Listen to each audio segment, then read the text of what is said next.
থেকে মুক্ত করে আমাদের আসল বাড়ি কবরস্থান, এই কবরস্থানের পাশে কোরআন এবং হাদিসের আলোচনা বলা এবং শোনার জন্য একত্রিত হওয়ার তৌফিক দিলেন। সকলে প্রাণ খুলে একসাথে জোরে সোরে শুকরিয়া আদায় করি আলহামদুলিল্লাহ। আর জোরে বলেন আলহামদুলিল্লাহ।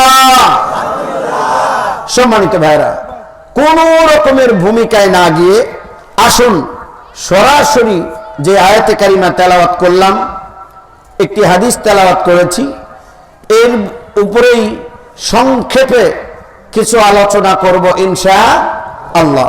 এই আয়াতটি আমাদেরকে জন্ম থেকে মৃত্যু পর্যন্ত আমাদের বিভিন্ন ধাপ আছে, বিভিন্ন বয়স, বিভিন্ন চাহিদা, কোন বয়সে কার কি চাহিদা আল্লাহ রাব্বুল আলামিন খুলে খুলে বলেছেন। সুবহানাল্লাহ বলেন। এখন আপনি একজন 50 বছরের মানুষ, 60 বছরের মানুষ, আপনার 6 বছরের নাতি, দুইজনের চাহিদা কি এক? কি কন?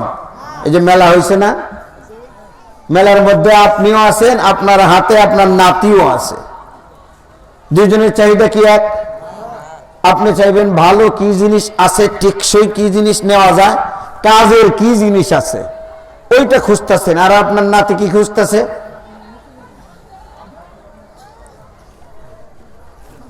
সুরকির মতো আগুন ঘুরাইব, ঠিক কিনা?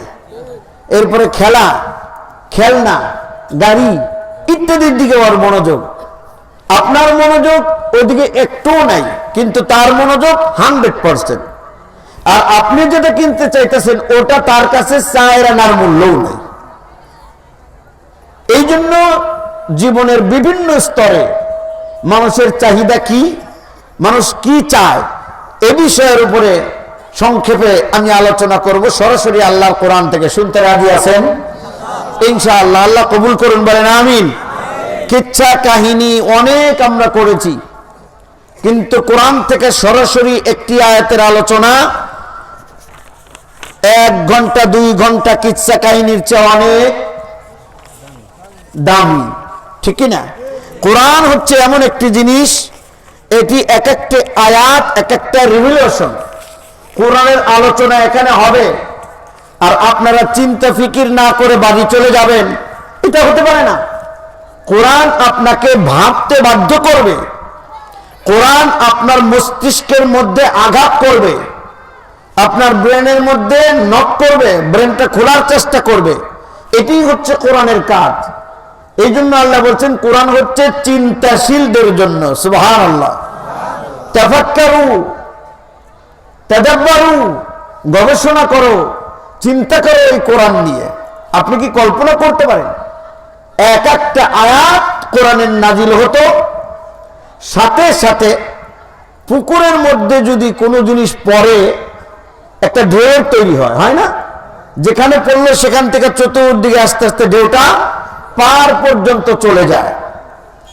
তো কোরআনের এক একটি আয়াত যখন নাজিল হয়েছে মক্কায়, তার যে ঢেউ, এই ঢেউ আস্তে আস্তে সারা পৃথিবী ব্যাপী ছড়িয়ে গেছে।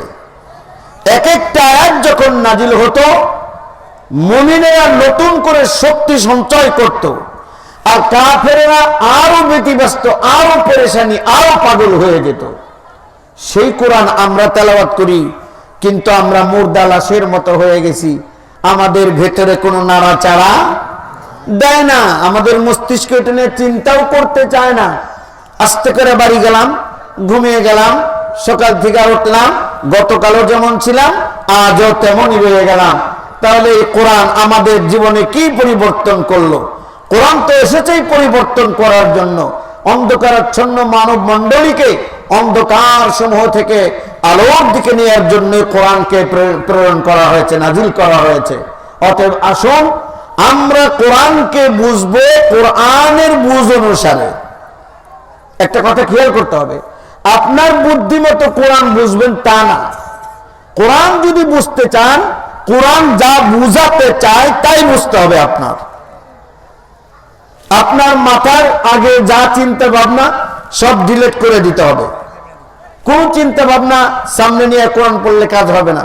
কোরআন যে চিন্তা আপনাকে করতে বলে সেই চিন্তা আপনাকে করতে হবে, তাহলে কোরআন দ্বারা উপকৃত হওয়া যাবে। আল্লাহ তৌফিক আতা ফরমান, বলি আমিন। আসুন আমরা সরাসরি আলোচনায় চলে যাই। আমরা যে আয়াতটি তেলাওয়াত করেছি এটি হচ্ছে সূরা হাদিদ। নাম কি? সূরা, সবাই একটু বলেন হাদিদ। হাদিদ সূরার নাম হাদিদ। এটি হচ্ছে কোরআনুল কারীমের ক্রমানুসারে 57 নম্বর সূরা। 1 নম্বরে ফাতিহা, 2 নম্বরে বাকারা, 3 নম্বরে আলে ইমরান, 4 নম্বরে নিসা, এই যেভাবে ধারাবাহিক এইটার সিরিয়াল হচ্ছে 57 নম্বর সূরা। এই সূরার 20 নম্বর আয়াত আপনাদের সামনে তেলাওয়াত করেছি। এখানে আল্লাহ মানুষের জীবনের বিভিন্ন স্তর, বিভিন্ন ধাপ সুন্দর করে বর্ণনা করেছেন। আসুন আমরা মনোযোগ দিয়ে শুনি, আল্লাহ তৌফিক দিন, বলেন আমিন।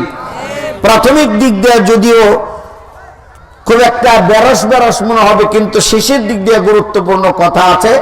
আল্লাহ আমাদের সকলকে শোনার, বোঝার এবং মানার তৌফিক দিন, আমিন।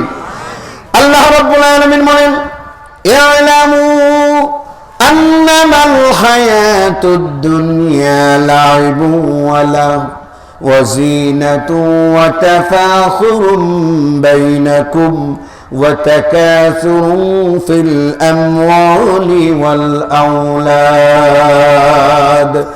আল্লাহ রাব্বুল আলামিন বলেন, ইয়ালামু, আমার বান্দারা খুব ভালোভাবেই তোমরা জেনে নাও, ভালো করেই তোমরা জেনে নিও, আন্নামাল হায়াতুদ দুনিয়া, তোমরা যে দুনিয়ার জিন্দেগিতে বসবাস করছো, এই দুনিয়ার জীবনে এটা কিসের জীবন? ভালো করে শোনো। 1 নাম্বার, তোমার জন্মের পরের থেকে লাইবুন শুরু হয়ে গেছে, খেলা শুরু হয়ে গেছে। সুবহানাল্লাহ বলেন। একটা বাচ্চা যখনই হাত পা লড়াতে শেখে তখনই খেলতে পছন্দ করে, ঠিক কিনা? আপনি তার কাছে যাবেন, একটা চুমা দিবেন, হাতের মধ্যে পায়ের মধ্যে একটু সুরসুরি দিবেন, দেখবেন ও মজা লাগতেছে, আরো সুরসুরি চায়, আপনি সুরসুরি দিয়ে বন্ধ করে দেবেন, বাচ্চাটা কেঁদে দেবে। আবার যখন তার সামনে যাবেন, মুখের উপরে যাবেন, মাথায় হাত দিবেন, চোখে হাত দিবেন, পেটে হাত দিবেন, কাতুকুতু দিবেন, এইটাই ছেলেটা পছন্দ করে। এরকম করতে করতে কিছুদিন যাওয়ার পর যখন হাঁটা শিখে গেল, এখনো খেলা তার পছন্দ হয়, দৌড়াদৌড়ি শিখলো, খেলতামাশা, মার হাত ধরে হাঁটতে চায়, বাবার হাত ধরে হাঁটতে চায়। বাবা মার কাছে যদি না যায় কান্না শুরু করে দেয়, শুধু বলে আমার সাথে খেলা করো না কেন, আমার সাথে খেলা করো না কেন, খেলতেই চায়, খেলতেই চায়। বাজারে যাবেন, আপনি গেছেন একটা সদাই কেনার জন্য, কিন্তু আপনার ছেলের টাকাটা, আপনার ছেলের চোখ আছে ওই বলটার দিকে, ঠিক কিনে, বাবা বল কিনা দাও, বল কিনা দাও, আপনি বল কিনেন না, অন্য মানুষ করে অন্যদিকে হেঁটে যান, ওকে জোর করে টেনে নেওয়া যায় না, হাতে আপনার সাথে আপনি হাত ধরেছেন, কিন্তু ঘুরে ঘুরে বারে বারে ওই বলের দিকে তাকে থাকে। ওই বলটা যখন কিনে দেন, বলটা নিয়ে খেলায় মত্ত হয়ে গেল, খাওয়া নাই, নাওয়া নাই, কারো কোনো কথা শুনতে চায় না, খেলতে খেলতে অস্থির হয়ে যায়, হয়রান হয়ে যায়, আর খেলতে পারে না, বলটা দূরে সরে যায়। তারপরেও বসে বসে হাঁপায়, বসে বসে জোরে জোরে শ্বাস নেয়, আর বল রে বলে, বল একটু দেরি কর, আবার আমি আসতেছি, তোর সাথে খেলবো। আল্লাহ বলেন, ইয়ালামু, ভালো করে জেনে নাও, আন্নামাল হায়াতুদ দুনিয়া লাইবুন, 1 নাম্বার হচ্ছে দুনিয়ার জিন্দেগি তোমার শুরু হয় খেলার মাধ্যমে। সুবহানাল্লাহ বলেন। এই খেলা, খেলা আর খেলা, খেলা ছাড়া কিছু পছন্দ করে না, খাওয়া নাই, নাওয়া নাই, কিচ্ছু নাই, খালি বলি খেলা আর খেলা। এই খেলা খেলি চলতে থাকে। এক পর্যায়ে কিছুদিন পরে এবার আল্লাহ রাব্বুল আলামিন বলেন, লাইবু আলা, খেলতামাশা, খেলা যখন শুরু হয়ে গেল, দ্বিতীয় পর্যায়ে আছে বিনোদন পছন্দ করে। এবার খেলার চেয়ে বিনোদন পছন্দ। বাবাকে বলবে, বাবা চলো একটু চিড়িয়াখানায় যাই, বলে না, চলো নানার বাড়ি যাই, অমুক জায়গায় মেলা আছে, চলো যাই। যত বিনোদন আছে লাভুন, মানে অবসর সময় কাটানোর জন্য সব বিনোদন পছন্দ করে, সে খালি বিনোদনই পছন্দ করে। একটা কিচ্ছা বলেন, একটা গান বলেন, একটা আনন্দ, একটু নানান ধরনের ওই বাচ্চার সামনে নিয়ে আপনি যখন মোবাইল দিয়ে দিবেন, মোবাইলটা খুব তার সবার কাছে পছন্দ। বর্তমান যুগে বাচ্চাদের সবচেয়ে পছন্দসই জিনিস হচ্ছে মোবাইল, ঠিক কিনা? যাদের টাচ মোবাইল আছে ওদের তো কথাই নাই, ভাত বেড়ে ডাক পড়তে পারতে ভাত ঠান্ডা হয়ে জুড়ে গেল, অসুবিধা নাই, ও বিনোদন নিয়ে আছে। আর মোবাইল গেমস গুলোর মধ্যে এখন দুটোই আছে, লাইবুন আছে, লাহবুনও আছে। আল্লাহু আকবার। এক নম্বরে বিনোদন, দুই নম্বরে খেলা, দুইটাই মোবাইলের মেলা, ঠিক কিনা? যেমন বিনোদন আছে তেমন খেলা আছে। এটা নিয়ে সে এমন ভাবে পড়ে আছে, তার ক্লাস ভালো লাগতেছে না, মা বাবার শাসন ভালো লাগতেছে না, মা বাবা ডাকাডাকি করলেও ভালো লাগে না, বিনোদন আর খেলা নিয়ে তারা মত্ত আছে। আল্লাহ রাব্বুল আলামিন বলেন, এভাবে করে কিছুদিন যাওয়ার পরে এবার তার ভেতরে একটা পরিবর্তন আসলো। টিনেজার হয়ে গেল, 15 বছর বয়স হয়ে গেল, 13-14 বছর বয়স হয়ে গেল। এখন তার কাছে কোনটা সবচেয়ে পছন্দ? আল্লাহ রাব্বুল আলামিন বলেন, লাইবু ওয়া লাগবু ওয়া জিনা। এখন সে সুন্দরীর পূজারী হয়ে গেছে। সুবহানাল্লাহ। এখন খেলতামাশা তো আছে, সেই সাথে আরেকটা জিনিস যোগ হয়েছে, সুন্দর। নিজে সুন্দর থাকতে চায়, সুন্দরকে পছন্দ করে, সুন্দরীকে পছন্দ করে, সুন্দরকে পছন্দ করে, নিজেকে সবসময় গোছগাছ করে রাখতে চায়। দিনে কতবার চিরুনি দিয়া মাথা সাঁচড়াইতেছে তার কোনো ঠিক নাই, দাঁত মাজতেছে। আর আগে এমন সময় ছিল মা বাবা দাঁত মাজতে বললেও দাঁত মাজে নাই, কিন্তু এখন পোশাকটা কেমন, প্যান্টটা কেমন, ইংটা কেমন হয়েছে, শার্টটা কেমন হয়েছে, দিন ভরে তাকায় তাকায় থাকে। এই বয়সে যখন মেয়েরা উপনীত হয়, দিনে কম পক্ষে আধা ঘন্টা 1 ঘন্টা তো আয়নার সামনে মেয়েরা যায় কি যায় না? আয়নার সামনে যাইতেছে, চুল কেমন হয়েছে, ভ্রুটা কেমন হয়েছে, নাকটা কেমন হয়েছে। চুলটা যদি এলোমেলো থাকে বারবার ওটাকে সোজা করার জন্য চেষ্টা করে। আল্লাহ রাব্বুল আলামিন বলেন, ওয়াজিনা। এখন হচ্ছে ওর জীবনের সৌন্দর্যের খেলা, সুন্দরের পূজারী হয়ে গেছে, ঠিক না? এই যে যুবকেরা এই বয়সে যারা তরুণেরা পৌঁছে গেছে, এই যে রাস্তার মধ্যে যত গাড়ি আছে, রাস্তার মধ্যে যত হুন্ডা গুলো এখন আজকে বেরানো আছে, কত মানুষ যায় আছে, কিন্তু ওই বয়সে ছেলেরা গেলে প্রত্যেকটা হুন্ডার গ্লাসের মধ্যে ছবি দেখে, কি দেখে না? কি গাড়ির গ্লাসে ছবি দেখে, হুন্ডার গ্লাসে ছবি দেখে, যেখানে যায় ছবি দেখে, মোবাইল দিয়ে সেলফির মতো করে ছবি দেখে, এরপরে মাথা আশ্রায়, চিরুনি না থাকলে আঙ্গুল দিয়ে আশ্রায়। দিন বেড়ে শুধু কিভাবে সুন্দর থাকা যায় এই সৌন্দর্যের পূজারীও হয়ে গেছে। আল্লাহ রাব্বুল আলামিন বলেন, এই স্তরে গিয়ে মানুষ সৌন্দর্যের পূজারী হয়ে যায়, আর মনে মনে খালি সুন্দরের আশা করে, অমুক সুন্দরে যদি পাইতাম, অমুক জিনিসটা যদি পাইতাম। এই আশা, এই আকাঙ্ক্ষা করতে করতে জীবনের চতুর্থ স্তর আল্লাহ রাব্বুল আলামিন বলেন, ওয়া তাফাখুরুম বাইনাকুম ওয়া তাকাসুরুম ফিল আমওয়ালি ওয়াল আওলাদ। চতুর্থ স্তরে গিয়ে এবার আরো বড় হয়েছে, এখন নিজের ভিতরে খালি ফখর আর গর্ব আর অহংকার। কলেজ ইউনিভার্সিটিতে ভর্তি হয়ে গেছে, এখন আর আয়না নিয়ে ঘুরে না, ঠিক কিনা? চিরুনি নিয়ে ঘুরে না, এলোমেলো অবস্থায় থাকে। এখন সুন্দর দেখে কোনো জিনিস যদি পায়, সাথে সাথে 10 জনকে দেখায় কি দেখায় না। একটা হুন্ডা যদি কিনতে পারে, দেখবেন গ্রামের অলিগলি সব দিক দিয়ে ঘুরতেছে, ওই ব্রিজের উপরে বৈশা গল্প করবে, গ্রামের সবাইরে দেখাবে, দেখো আমার হুন্ডা আছে। এরপরে যে কোনো জিনিস, একটা বাড়ি হলো, একটা গাড়ি হলো, যাই কিছু হোক, মানুষকে দেখানোর জন্য পাগল হয়ে যায়।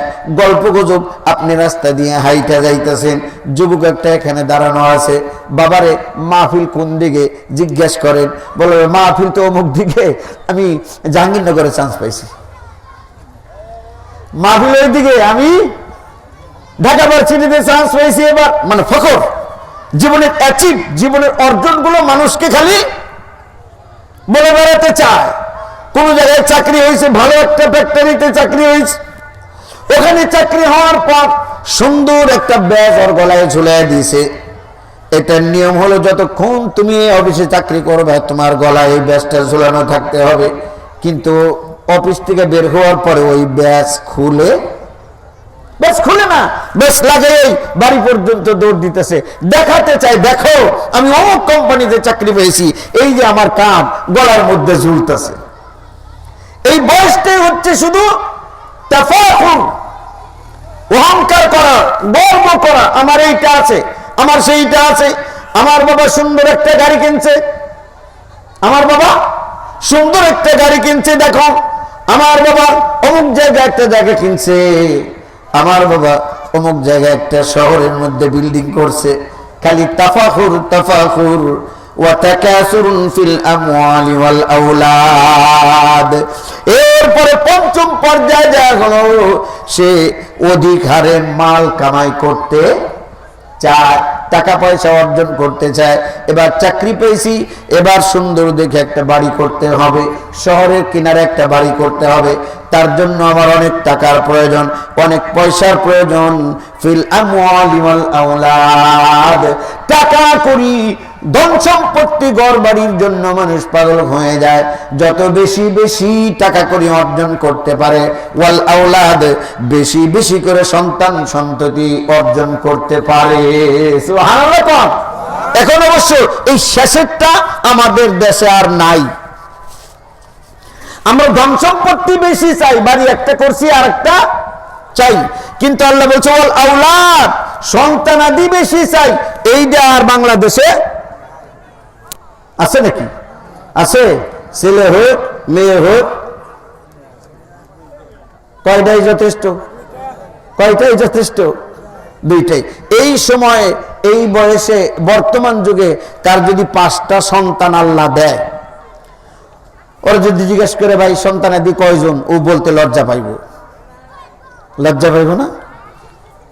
5টা বলে সবাই চায় থাকবো, বাবা রে বাবা, ক্ষমতা তো কম না।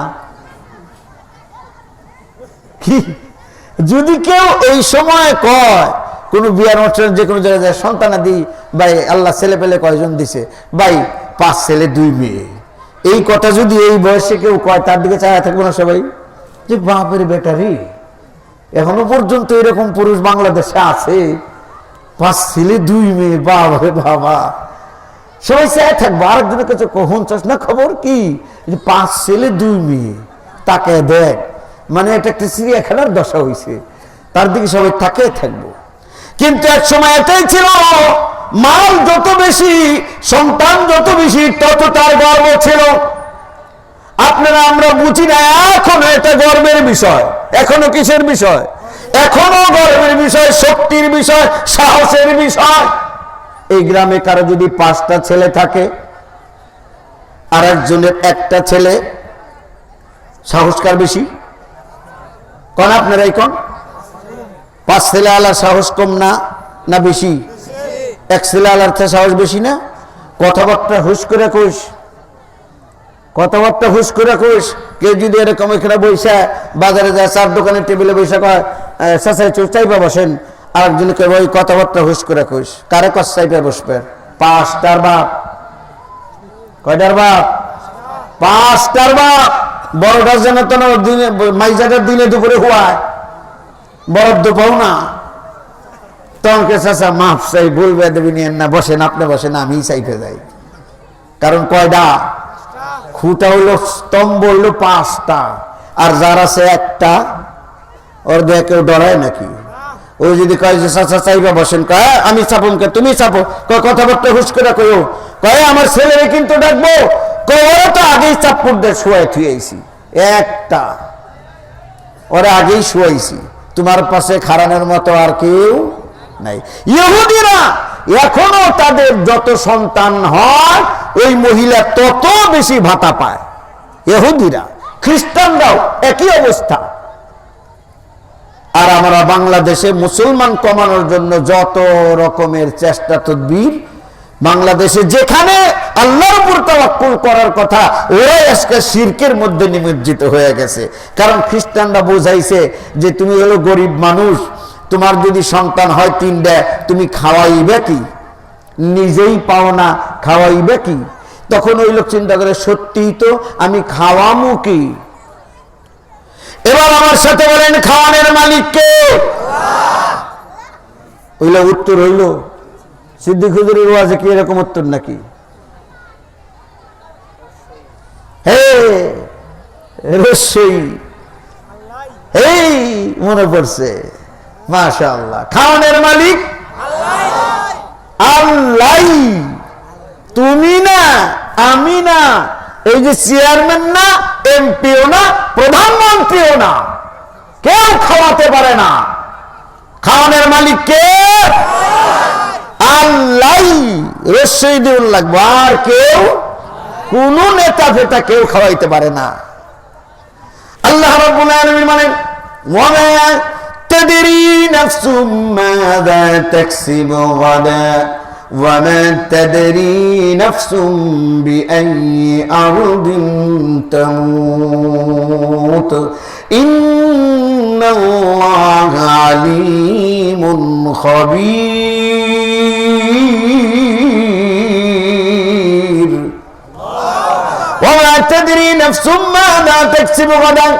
আগামীকাল তুমি কি উপার্জন করবা কেউ জানো না, কেউ জানো না। কোন জমিনে কোথায় তুমি মৃত্যুবরণ করবা কেউ তোমরা জানো না। জানেন কে?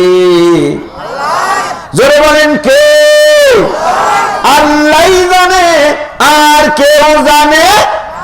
ওই আল্লাহ রাব্বুল আলামিন উনি আমাদের খাওয়ান, আমাকে খাওয়ান, আমার স্ত্রীকেও তিনি খাওয়ান, আমার সন্তানগুলোর খাবার ব্যবস্থা তিনি করে দেন। সুবহানাল্লাহ। আমি যদি মনে করি আমার সন্তানদের আমি কি খাওয়াবো, আর তাহলে আমি মুশরিক হয়ে যাব। আমি তো খোদা না, আমি খাওয়ানোর মালিক না। কথা ঠিক কিনা? খাওয়ানোর মালিক কে? আর জোরে বলেন কে? খাওয়ানোর মালিক যে আল্লাহ, এদিকে আপনি অন্তর থেকে মানেন, বিশ্বাস করেন? কে কে বিশ্বাস করেন? আল্লাহু আকবার। হাত নামান। খাওয়ানোর মালিক যদি আল্লাহ, তাহলে পাঁচটা হইলে দোষ কি? কয় না হুজুর, তা ঠিক আছে, কিন্তু খাওয়ানো কেমনি? খাওয়ানোর মালিক তো আল্লাহ, কিন্তু চার পাঁচটা হলে আমি বিপদে পড়বো না, খাওয়াবো কেমনি? মানে ঘুরে ফিরে একই কথা, যত ওয়াজি করেন একই কথা। ভাই আপনাকে দুর্বল করা হয়েছে, আপনি জানেন না, আপনি তাকে দেখেন না। একটা মাত্র ছেলে, আপনি কতটা নিঃস্ব, কতটা দুর্বল আপনি কি জানেন? নিজে একটু চোখ বুঝে চিন্তা করেন। কালকে যদি ছেলের জ্বর হয়, ইয়া নাফসি শুরু হয়ে যায়, হায় হায় রে, আমার বাড়ি গাড়ি সম্পদ সব না মানছি নিয়ে যাবো। শেষ পর্যন্ত অনেকে আছে পালক আইনা তার নামে লিখে দেয়, সংসারের মধ্যে গন্ডগোল তৈরি হয় কি হয় না? এই জন্য রিজিক দাতা কে? আল্লাহ। আল্লাহ খাওয়ায়, আল্লাহ পালে, আল্লাহ বাঁচায়, আল্লাহ মারে। এক্ষেত্রে কোনো শিরিক করা যাবে? আল্লাহ আমাদের কবুল করুন, মঞ্জুর করুন, বুঝার তৌফিক দিন। জোরে বলেন আমিন। এরপরে আল্লাহ রাব্বুল আলামিন বলেন وتفاخر بينكم وتكاثر في الأموال والأولاد। মানুষের অবস্থা কি হয়? বেশি বেশি করে খালি অর্জন করতে চায় আর মানুষকে দেখাতে চায়, আসেন কি সুন্দর একটা বাড়ি আমি করছি, আসেন দেখে যান, বলে কি না? আসেন বাড়ির ভিতরে আপনারা নিয়ে যাইবো, দুতলায় নিয়ে যাইবো, তিনতলায় নিয়ে যাব। এই যে হলো কি সুন্দর কিচেন রুম করছি, এটা আমার ডাইনিং রুম, এটা আমার বেডরুম, দেখায় না? দেখেন তো বেডরুম, এই যে পাশে আবার সুন্দর একটা জানালা করছি, কত রকমের গর্ব মানুষকে। এমনকি টয়লেটও দেখায়। দেখেন ভাই, এই যে টয়লেট, টয়লেট কি কেউ দেখতে চায়? এখন তো প্রয়োজন না হলে কেউ দেখতে চায় না, কিন্তু উনি টয়লেটও ঘুরে আপনাদের দেখায়, দেখায় না? এত সুন্দর টয়লেট বানাইছি, এত সুন্দর বাড়ি করছি, এত সুন্দর বারান্দা করছি, কেমন হয়েছে? আর আপনি খালি কইবেন সাংঘাতিক হয়েছে, অনেক সুন্দর হয়েছে।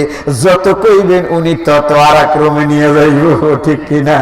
আরে ভাই, এই রুমের সে ওই রুমের টাই টাইলস দেখেন, চায়না টাইলস লাগাইছি, উপরে দেখেন ফ্যানের মধ্যে কি লাগাইছি, 4 পাঙ্খাওয়ালা ফ্যান কিনছি, সবকিছু আপনারা দেখবি অহংকার করবে, গর্ব করে বেড়াবে। আল্লাহ রাব্বুল আলামিন বলেন এটা হচ্ছে মানুষের প্রবৃত্তি, এটাই হচ্ছে মানুষের আদত, এটাই হচ্ছে মানুষের অভ্যাস। এরপর আল্লাহ রাব্বুল আলামিন বলেন কামাসালি গাইসিন আজাবাল কুফারা নাবাতুহু সুম্মা ইয়াহিজু ফাতারাহু মুসফাররান সুম্মা ইয়াকুনু হুতামা। আল্লাহু আকবার। কামাসালি গাইসিন, আল্লাহ রাব্বুল আলামিন বলেন এতক্ষণ যা কিছু করলাম তার উদাহরণ হচ্ছে, আমি আল্লাহ রাব্বুল আলামিন একটা উদাহরণ দিছি। অর্থাৎ তোমরা ছোটবেলায় থেকে খেলতামাশায় মগ্ন ছিলে, এরপরে আনন্দ উৎসব বিনোদনের মধ্যে মগ্ন ছিলে, সৌন্দর্য প্রকাশের জন্য তুমি মগ্ন ছিলে, এরপরে অহংকার গর্ব করে বেড়ানোর জন্য মগ্ন ছিলে, এরপরে তোমার ধন সম্পত্তি বাড়ানোর কাজে তুমি মগ্ন ছিলে, সন্তান সন্ততি বেশি হোক এই দিকে তুমি মগ্ন ছিলে। এরপরে আল্লাহ বলেন কামাসালি গাইসিন, এই সমস্ত জিনিসের উদাহরণ হচ্ছে গাইস। গাইস হচ্ছে বৃষ্টিকে বলা হয়। গাইস হচ্ছে কি? বৃষ্টি। যেমন তেমন বৃষ্টি না, যে বৃষ্টি বন্যা করে দেয় ওই বৃষ্টিকে গাইস বলে না। যে বৃষ্টির পানি হওয়ার কারণে ফসলাদি নষ্ট হয়ে যায় ওই বৃষ্টিকেও গাইস বলে না। গাইসিন শব্দটা হচ্ছে উপকারী বৃষ্টি, উপকারী বৃষ্টি। সুবহানাল্লাহ বলেন। আজাবাল কুফার, যেটা দেখে কৃষকেরা খুবই আনন্দিত হয়ে যায়। কৃষকেরা কি হয়? আনন্দিত হয়, কারণ কৃষক বীজ ছিটে আসছে ক্ষেতের মধ্যে, বীজ বুনে না, বীজ বুনার পর কৃষক তাকায় থাকে আকাশের দিকে, গাইসের দিকে। সুবহানাল্লাহ বলেন। এই গাইস, এই কি বলে আপনার এই উপকারী বৃষ্টি যিনি বর্ষণ করেন তাকে বলে গাউস। তাকে কি বলা? আমি আরো ভালো করে শুনেন, মুরব্বিয়ানি কেরাম যারা আছেন, তরুণেরা যুবকেরা ভালো করে শোনো। এই যে যে উপকারী বৃষ্টি, এটাকে আরবিতে তো বৃষ্টি অর্থ মাতার। বৃষ্টি অর্থ কি? মাতার। ইমতিরু মিনাস সামাই, আকাশ থেকে বৃষ্টি বর্ষণ হচ্ছে, এটা মাতার। এই জন্য এয়ারপোর্ট রেও আরবিতে কি বলে? মাতার বলে। যেখানে এসে সব বৃষ্টির মতো প্লেন এসে কি করতেছে? দলে দলে নামতেছে। এই জন্য এয়ারপোর্টকেও মাতার বলে। মাতার মানে বৃষ্টি। কিন্তু গাইস মানে কি? গাইস মানে হচ্ছে এমন বৃষ্টি যেটা পড়ার সাথে সাথে ফসলাদি উৎপন্ন হয়ে যায়, যেটা পড়ার সাথে সাথে এই মরুভূমিগুলো সবুজ অরণ্য হয়ে যায়, ওই উপকারী বৃষ্টি তাকে বলা হয় গাইস। আর এই গাইস যে বর্ষণ করে তাকে বলা হয় গাউস। তাকে কি বলা হয়? গাউস। তাহলে বৃষ্টি যিনি বর্ষণ করেন তিনি যদি গাউস হন, তাহলে গাউস কে? জোরে বলেন কে? রস্যই কো। গাউস হচ্ছেন একমাত্র আল্লাহই হচ্ছেন গাউস। হাসতে হাসতে ওয়াজের মঞ্চে বসে আমরাও শিরিক করি, আমরা টের পাই না। আজম মানে কি? মানে বিরাট, মহান। আজম মানে কি? মহান। উপর থেকে যিনি আরামদায়ক বৃষ্টি বর্ষণ করেন উপকারী, তাকে বলা হয় গাউস। আর আজম মানে কি? মহান। মহান গাউস। আমরা মানুষের ক্ষেত্রেও অনেক সময় ব্যবহার করি গাউসুল আজম। নাউজুবিল্লাহ বলে, নাউজুবিল্লাহ বলে। এগুলা মানুষের বানানো উপাধি, লকব। মহান বৃষ্টি বর্ষণকারী কে? আরো জোরে বলেন কে? তাহলে গাউসুল আজম কি কোনো মানুষ হতে পারে? জীবনেও পারে না। কোন মানুষকে কেউ যদি গাউসুল আজম মনে করেন, এটা হবে অনেক বড় শিরক। আজম তো দূরের কথা, শুধু গাউসও মানুষ হতে পারে না। গাউস হচ্ছে একমাত্র কে? আল্লাহ। আল্লাহ হচ্ছে গাউস। বলেন সুবহানাল্লাহ। এবার আল্লাহ বলেন কামাসালি গাইসিন আজাবাল কুফারা নাবাতুহু। এই বৃষ্টি যখন বর্ষণ হয়, কারণ কৃষক যখন ক্ষেতের মধ্যে বীজ ধান ছিটাইছে, সরিষা ছিটাইছে, এই সিজনে কলই ছিটাইব, ঠিক কিনা? এরপরে যা কিছু বলছে, কৃষকের মনের ভিতরে শান্তি নাই, ভরসা নাই, হতেও পারে নাও হতে পারে, জ্বালাবে কি জ্বালাবে না, এত টাকা দামি বীজ এই না বুনলাম, জ্বালাইতেও পারে নাও পারে, নাকি পোকায় খেয়ে ফেলবে, নানান টেনশনের ভেতরে কৃষকের অবস্থা। হঠাৎ করে উপর থেকে যখন গাউস নাজিল হয়, উপর থেকে যখন গাইস আসে, বৃষ্টি বর্ষানো হয়, কৃষকের মন আনন্দিত হয়ে যায়। সুবহানাল্লাহ। নাবাতুহু, এরপরে সেখান থেকে বিভিন্ন উদ্ভিদ, বিভিন্ন চারা সবকিছু উৎপন্ন হয়। সুবহানাল্লাহ বলেন। ভালো করে মনোযোগ দিয়ে খেয়াল করে শুনতে হবে।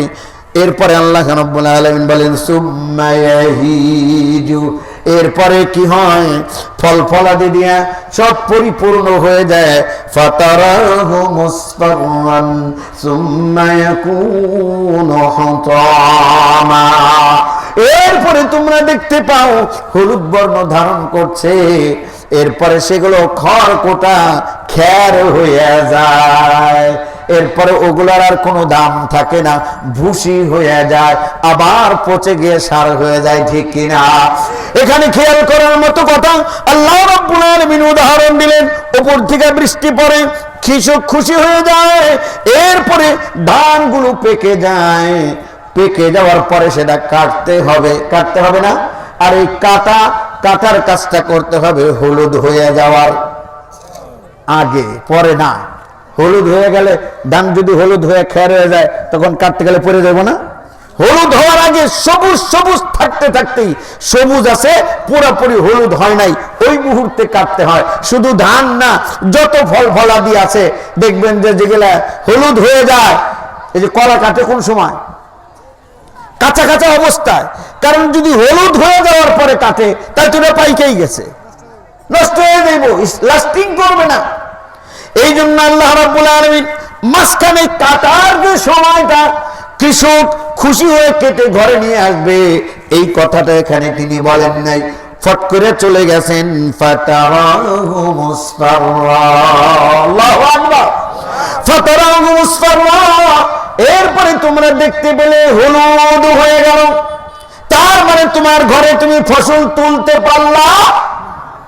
এখানে বুঝার আছে, তোমার ঘরে তুমি ফসল তুলতে পারলা না, গত আশা আকাঙ্ক্ষা নিয়ে জমি চাষ করলাম, ফসল ছিটাইলা, বৃষ্টি আসলো, ফসল উৎপন্ন হলো, ফুল ফলে সুশোভিত হয়ে গেল, এরপরে ফসল তুমি ঘরে তুলতে পারলা না। ফাতারাহু মুসফাররান, এরপরে হলুদ হয়ে গেল। মুসফাররান এমন জিনিসকে বলা হয় যেই জিনিসের প্রতি মানুষের মহব্বত আর থাকে না, মানুষের দরদ আর থাকে না, মানুষের আকাঙ্ক্ষা আর থাকে না, হলুদ বর্ণ হয়ে গেছে। এই যে গাছ যদি দেখেন, কতগুলো সবুজ পাতা রাস্তার মধ্যে পড়ে আছে, একটা গাছতলা দিয়ে যাওয়ার সময় দেখলেন সবুজ সবুজ পাতা পড়ে আছে, অবশ্যই আপনি ভাববেন ঠিক না, এরকম সবুজ পাতা এখানে পড়লো কেমনি, তাজা ডাল ভেঙে পড়লো কেমনি। তাজা একটা ডাল যদি আপনি ভাঙা দেখেন, মনে করবেন গাড়িতে যাওয়ার সময় ভাঙছে কিনা, অথবা কেউ বাড়ি দিয়ে ভাঙছে কিনা, অবশ্যই চিন্তা করবেন। কিন্তু কোনো মরা ডাল অথবা হলুদ রঙের পাতা যদি রাস্তা ভইরাও পড়ে থাকে, পাড়িয়ে যাবেন, কেউ কিন্তু ধরবেন না, চিন্তা করবেন না, কারণ হলুদ অটোই পড়ে যাবে, আর ওই পাকা ডালগুলো, মরা ডালগুলো অটোই পড়ে যাবে, ওটা নিয়ে কেউ ভাবে না, ওটারে গুরুত্ব দেয় না। কিন্তু তাজা ডাল যদি ভেঙে পড়া দেখেন, অবশ্যই চিন্তা করবেন কিভাবে, কে ফলালো, কি কারণে এখানে পড়লো, একটু না একটু চিন্তা আপনার হবে, কি হবে না। আল্লাহ রাব্বুল আলামিন বলেন ফাতারাহু মুসফাররা, ওরে কৃষক এত কিছু করার পর সবুজ হয়ে গেল, ঘরে মাল তুলতে পারল না। এবার আপনি আপনার লাইফের দিকে তাকান, আপনার অবস্থাও কিন্তু তাই হয়েছে।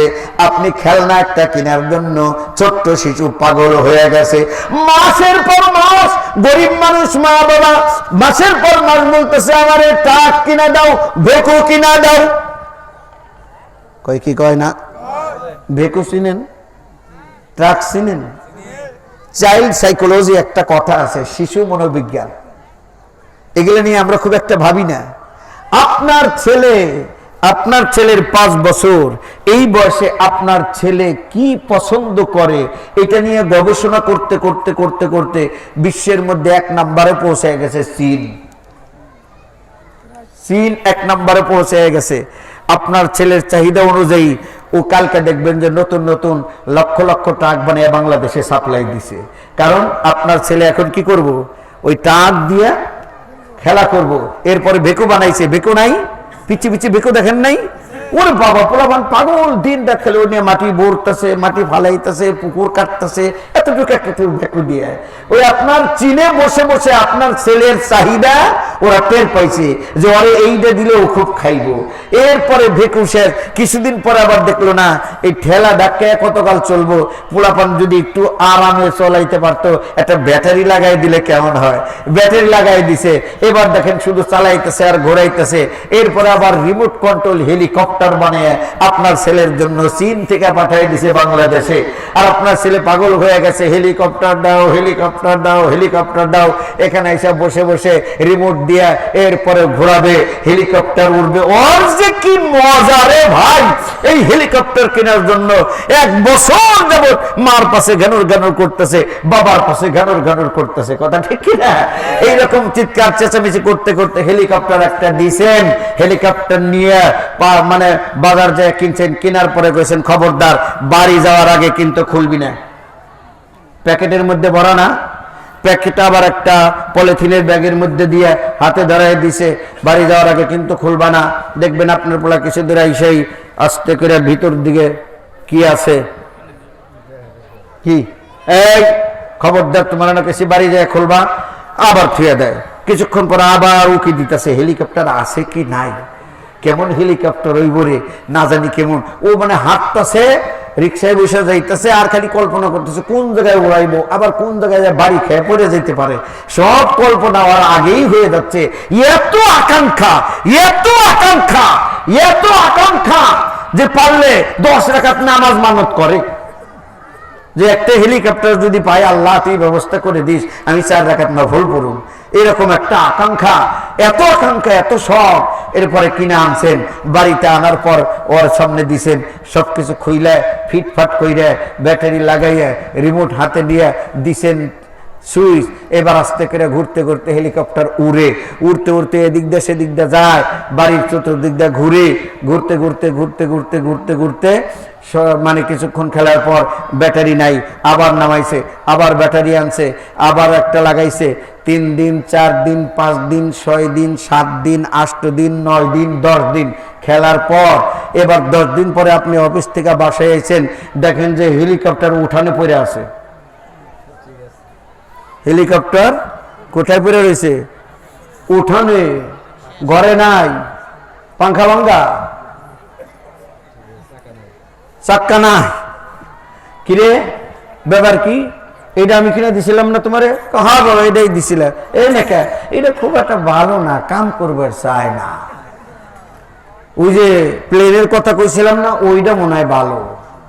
ওর প্রতি প্রেম, ভালোবাসা, আসক্তি সব ফাতারাহু মুসফাররান, ফাতারাহু মুসফাররান হলুদ হয়ে গেছে।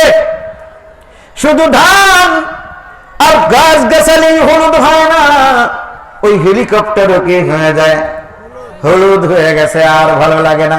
যেটা পাবার জন্য এত ব্যস্ত ছিল সেটা আর পায়, সেটা আর ভালো লাগে।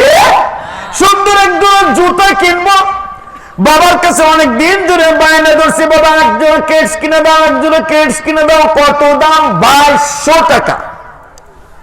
গরিব মানুষ অনেক কষ্ট করে 2200 টাকা দিয়ে এক জোড়া কেটস কিনা দিছে।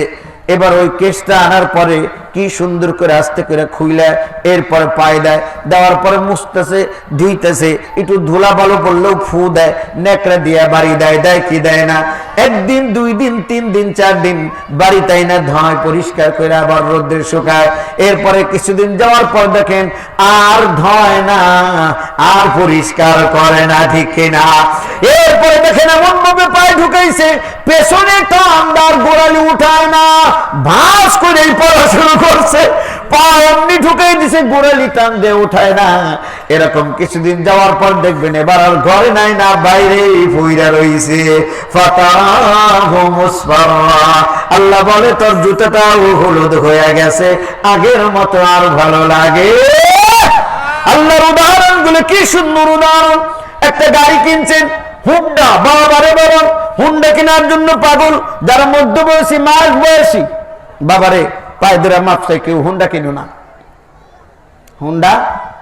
হুন্ডার যুগ আর বাংলাদেশে নাই।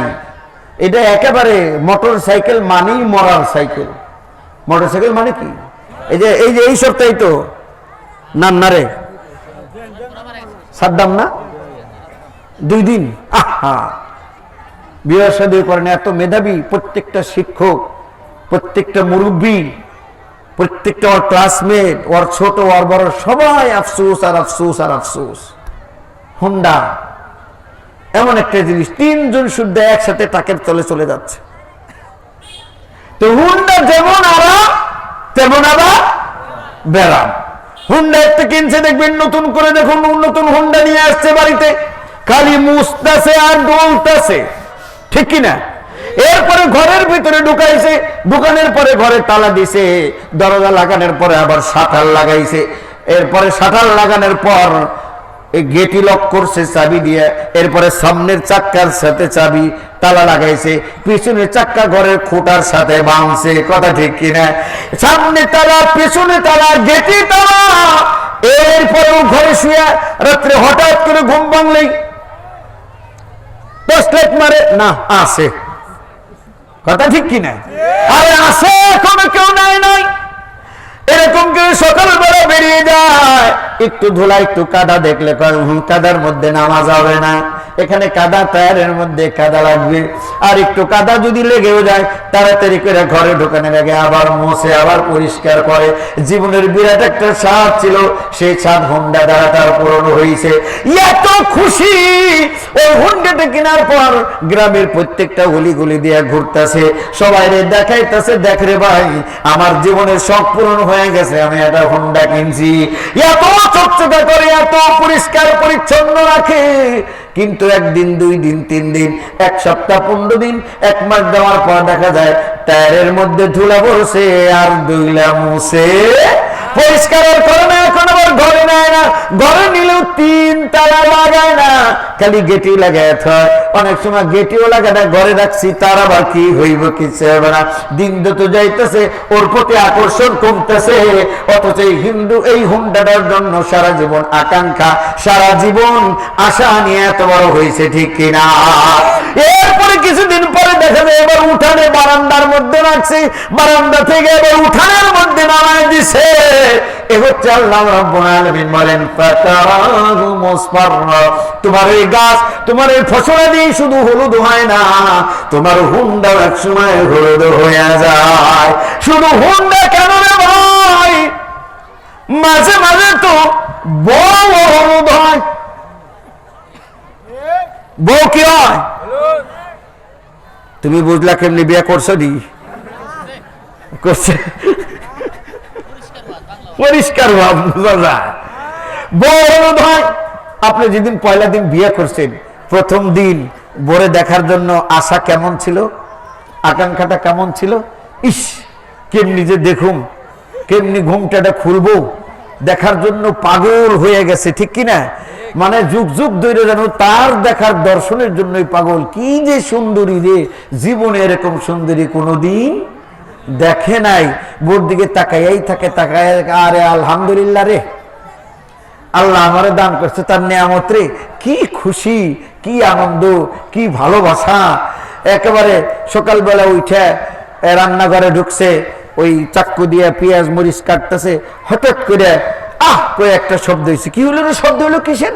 চোখের থেকে ফালদা নাইমে দেখে রান্নাঘরে বউ পেঁয়াজ কাটতেছে, চাক্কুর মাথা লেগে আঙ্গুলের মাথায় একটু কাইটে গেছে, অল্প একটু কাইটে গেছে আঙ্গুলের মাথায়, রক্ত বেরিতেছে। সাথে সাথে যে টিভিটা ধরছে, আহারে আমার দরদ রে, আমার ময়না পাখি রে, হাই রে সর্বনাশ, তোমার এরকম হয়েছে, এটা আমি সইতে পারলাম না। তাড়াতাড়ি ধরতেছে, আবার গালের মধ্যে নিয়ে, মানে কি যে একটা অবস্থা। এই হাতের এই গাও পছন্দ হয় না। রাস্তা দিয়ে হাইটে হাইটে যাইতেছে, হঠাৎ করে একটা হুচুট খাইছে, হুচুট খেয়ে পড়ে গেছে, সাথে সাথে সে ধরা দিয়েছে, আহারে তুমি এরকম পড়ে গেল, আহারে আমার জান যাক, আমার জান কুরবান তোমার উপরে, তুমি যেন কোনো পায়ে ব্যথা না পাও। এই বউ 10 বছর গেছে, রান্নাঘরে জায়গায় কাটতেছে, হাতের আঙ্গুল একটা কেটে গেছে। ভিতর থেকে চিৎকার করে, ওরে বাবা রে, আঙ্গুল কেটে গেছে, আঙ্গুল কেটে গেছে। উনি খাটের উপরে ঠ্যাঙ্গের উপরে ঠ্যাংটা হুইয়াই রয়েছে। এই শুনলে না? আসো না এদিকে, কে কি হয়েছে? আরে আসো, দেখো আঙ্গুল কেটে গেছে। আঙ্গুল কাটে কেমনি? কোনো কামেরও নাই, কাম করে খাওয়া সেও নেই। আঙ্গুলে ঘুরে বসে আবার আঙ্গুল কাটে কেমনি? তাড়াতাড়ি পেঁচ দাও। আইসা আর ধরেও না। তোমার বউ হলুদ হয়ে গেছে। ওই যে 10 বছর আগে রাস্তা দিয়ে হাইটে যাওয়ার সময় হুসুট খেয়ে পড়ছিল, তাড়াতাড়ি দৌড় দেয়, সে দৌড়া উঠাইছিল, আমার লক্ষ্মী, আমার সোনা, আমার ময়না পাখি দিয়ে উঠাইছিল। 10 বছর পর ওই রাস্তা দিয়ে হাইটে যায়, হুসুট খেয়ে পড়ে গেছে। উনি হাঁটতেই আছে, হাঁটতেই আছে, উনি আর ঘুরে চায় না। বলে বাবার কি আমি পায়ে ব্যথা পাইছি, পায় ব্যথা পাইছি। তাই ব্যথা তো পাইবাই, যেরকম করে আকাশের দিকে তাকে তাতে উঠে আসো। তোমার নিয়ে কোনো দিকে যাই আর শান্তি পাইলাম না। এটা হলুদ বর্ণ ধারণ করছে, এটা আগের মতো ভালো লাগে। আল্লাহ রাব্বুল আলামিন বলেন, বান্দারে সবকিছু তোমার হলুদ হয়ে যাইব। যে বিল্ডিং করার জন্য যুগ যুগ ধরে তুমি চিন্তা ভাবনা করছিলা, যে বিল্ডিং এর প্রত্যেকটা রুম বন্ধু বান্ধবদের ঘুরে ঘুরে তুমি দেখাইছিলা, ওই বিল্ডিং এখন আর আগের মতো ভালো লাগে। আরেকবারই দেয় দেখে যে বিল্ডিং, আরেকবারের বিল্ডিং এর টাইলস এই ডাল থেকেও সুন্দর চকচকা। আরেকবারের বিল্ডিং এর টয়লেটের মধ্যে 3 লক্ষ টাকার খালি শাওয়ারই ফিট করছে, সুইচ ফিট করছে। আমি বনশ্রীতে নামাজ পড়ে, ওখানে অনেক আছে যে হুজুর আসেন দেখেন, এই যে যেটা দিলে পানি পড়ে, এই নিচে হাত দিবেন আর পানি পড়ব, হাত ছড়াইবেন পানি বন্ধ হয়ে যাইব। এরকম ঘোরানোর দরকার নাই কোনো সুইচ, খালি আপনি হাত দিলেই নিচে ফুসফুস করে পানি বাইরিব, হাত টান দিবেন পানি পড়া বন্ধ হয়ে যাইব। বাবারে বাবা, কত দাম! কয়টার দাম হুজুর 1,20,000। একটা কলের দাম 1,20,000। এরপরে আয়না, হুজুর আয়না দেখেন, আন্দারে কেমনি দেখুন, তাই টুকা দেন, আয়নার মধ্যে টুকা দেন, আয়নার মধ্যে টাচ করার সাথে সাথে চতুর্দিক দিয়ে বাতি জ্বলে উঠছে, ভালো লাগবে না। এরপরে কয় হুজুর এখানে শেষ না, আর 1 টুকা দেন, আর 1 টুকা দিলাম, এবার লাল বাতি নিবে, সবুজ বাতি জ্বলে গেছে, কয় আর 1 টুকা দেন, আর 1 টুকা দিলাম, এবার হলুদ বাতি জ্বলে গেছে, কয় রং ধনুর 7 রং, আমার এখানে 7 রঙের বাতি আছে, 7 টুকায় 7 রং জ্বলবো। গ্লাসটার দাম কত? গ্লাসটার দাম হয়েছে 85,000 টাকা। সামনে শুধু একটা চেহারা দেখার মতো গ্লাস। এইরকম করে এত সুন্দর সুন্দর জিনিস মানুষকে দেখায়। এই বাড়িও মানুষের বয়স যখন 80-90 হয়ে যায়, তখন ছেলে পেলে গুলো আস্তে করে বাড়ির থেকে সরে গেছে। বুড়ো যেই বাড়ির জন্য সারা জীবন অপেক্ষা করেছিল, সারা জীবনের অর্জন দেয়া বাড়িটা করছে, এই বাড়ি তার কাছে এখন বিষের মতো লাগে। ছেলে নাই, মেয়ে নাই, নাতি পর্যন্ত এই বাড়ির মধ্যে নাই। কয় আল্লাহ তুমি তাড়াতাড়ি আমার এই বাড়ির থেকে মুক্তি দাও। আপনার মতো আমার মতো যুবক ওই বাড়ির কাছ দিয়ে যাবে, দেখবে, চিন্তা করবো, আরে এরকম একটা বাড়ি যদি আমি দিতে পারতাম। কিন্তু বাড়িতে যে শুয়ে আছে, ও এই বাড়ির থেকে মুক্তি চায়, এই বাড়ি ওর কাছে আর ভালো লাগে। ওটাও হলুদ হয়ে গেছে, ওটার চাকচিক্য আর ভালো লাগে না, ওই খাটের মধ্যে শুইতে আর ভালো লাগে না, চাইনা খাট, চাইনা সোফা আর ভালো লাগে না, সব কিছু বোঝার মতো মনে হয়। আল্লাহ রাব্বুল আলামিন বলেন, সুম্মা ইয়াকুনু হুতামা, এরপরে এগুলো কি হয়ে যায়? সব খড়কুটার মতো হয়ে যায়, কোনো কিছুর আর দাম থাকে। এরপরে আল্লাহ রাব্বুল আলামিন বলেন, এই হচ্ছে দুনিয়ার কথা। দুনিয়াতে যারা আল্লাহকে ভুলে থাকো, ওয়াফিল আখিরাতি আযাবুন শাদীদ, যারা আল্লাহকে ভুলে গিয়েছো, পরকালে তাদের জন্য রয়েছে আযাবুন শাদীদ, কঠিন শাস্তি তোমাদের জন্য নির্ধারিত করে রেখে দেওয়া হয়েছে, পরকালে তোমাদের জন্য কঠিন শাস্তি অপেক্ষা করছে। আল্লাহ রাব্বুল আলামিন বলেন শুধু শাস্তি না, যারা এই দুনিয়ার ভেতরে আমার হুকুম মানবে, ফরমাবরদার হবে, তাদের জন্য রয়েছে ওয়া মাগফিরাতুম মিনাল্লাহি ওয়া রিদওয়ান। আল্লাহু আকবার। ওয়া মাগফিরাতুম মিনাল্লাহ, আল্লাহর পক্ষ থেকে ক্ষমা, ক্ষমা আর ক্ষমা। সুবহানাল্লাহ। আল্লাহ রাব্বুল আলামিন হচ্ছেন গফফার। গফফার শব্দের অর্থ হচ্ছে যিনি বারবার ক্ষমা করেন। সুবহানাল্লাহ। আল্লাহ রাব্বুল আলামিন বলেন বান্দা যত ভুল করেছো, যত অন্যায় করেছো, আমি আল্লাহ রাব্বুল আলামিনের কাছে যদি তওবা চাও, তওবা করো, আমার কাছে ক্ষমা চাও, আমি আল্লাহ রাব্বুল আলামিন তোমাদের জন্য গফফার। আমি আল্লাহ রাব্বুল আলামিন তোমাদের জিন্দেগীর तमाम গুনাহ মাফ করে দেই। সুবহানাল্লাহ। ওয়া রিদওয়ান, আর আছে আল্লাহর সন্তুষ্টি। সুবহানাল্লাহ। আল্লাহর সন্তুষ্টি হবে পরকালের সবচেয়ে বড় একটা পাওনা। এই আল্লাহর সন্তুষ্টি এমন একটা জিনিস, আল্লাহর ভালোবাসা, আল্লাহর সন্তুষ্টি যে ব্যক্তি পেয়েছে তার আর কোনো অসুবিধা নাই, হাসতে হাসতে ফাঁসির রশি গলায় দিতেও প্রস্তুত আছে, ঠিক কিনা? এই জন্য আল্লাহ রাব্বুল আলামিন বলেন আমার সন্তুষ্টি পেয়েছে ওই সমস্ত লোক যারা সদা সর্বদা ঘোষণা দিয়েছে আল্লাহ আমার রব, এই রবই আমার সব। ইন্নাল্লাযীনা ক্বালু রাব্বুনাল্লাহু সুম্মা ইসতাকামু তাতানাজ্জালু আলাইহিমুল মালাঈকা আল্লা তাখাফু ওয়া লা তাহজানু ওয়া আবশিরু বিল জান্নাতিল্লাতী কুনতুম তুআদুন। আল্লাহু আকবার। আল্লাহ বলেন ইন্নাল্লাযীনা ক্বালু রাব্বুনাল্লাহ, আমার বান্দাদের মধ্যে যারা সাহস করে বলেছে আল্লাহ আমার রব, আল্লাহ আমার, আমাদের রব কে? আল্লাহ, আর কোন রব নাই। ইন্নাল্লাযীনা ক্বালু রাব্বুনাল্লাহ, যারা বলবে আল্লাহ আমাদের রব, শাসনকর্তাকে, হুকুমকর্তাকে, আইনদাতাকে, বিধানদাতাকে আল্লাহ। এটা বুঝে বলতেছেন তো না আন্দাজে খালি আমার লগে জিকির করতেছে? এই যে আজকালে না বুঝে জিকির আছে না, না বুঝে জিকির আছে না, ফাল পারতে পারতে এরকম খুঁটা বাইতেছে, গাছ বাইতেছে, এরপরে পিসাবের ঘাড়ে বসে যাইতে ধইরা পিসাবরে, এরপরে জিকিরের বিগার বান্ধে গেছে, মাইক মুখ চিটপাট করে ফালায় ফেলে। পোলাপানে কইতে পারবো, আপনারা দেখবেন না, পোলাপানে এই যে মোবাইলে হাত দিলেই দেখা যায়, খালি লেখা দেখে ড্যান্সিং জিকির, এই কথাটা খালি লিখবেন, ড্যান্সিং জিকির। দেখবেন ড্যান্স কত পদের আছে। ওই দিন দেখলাম এক জায়গায় লেখছে আর 30 পদের জিকির। কয় পদের? আর 30 পদের জিকির।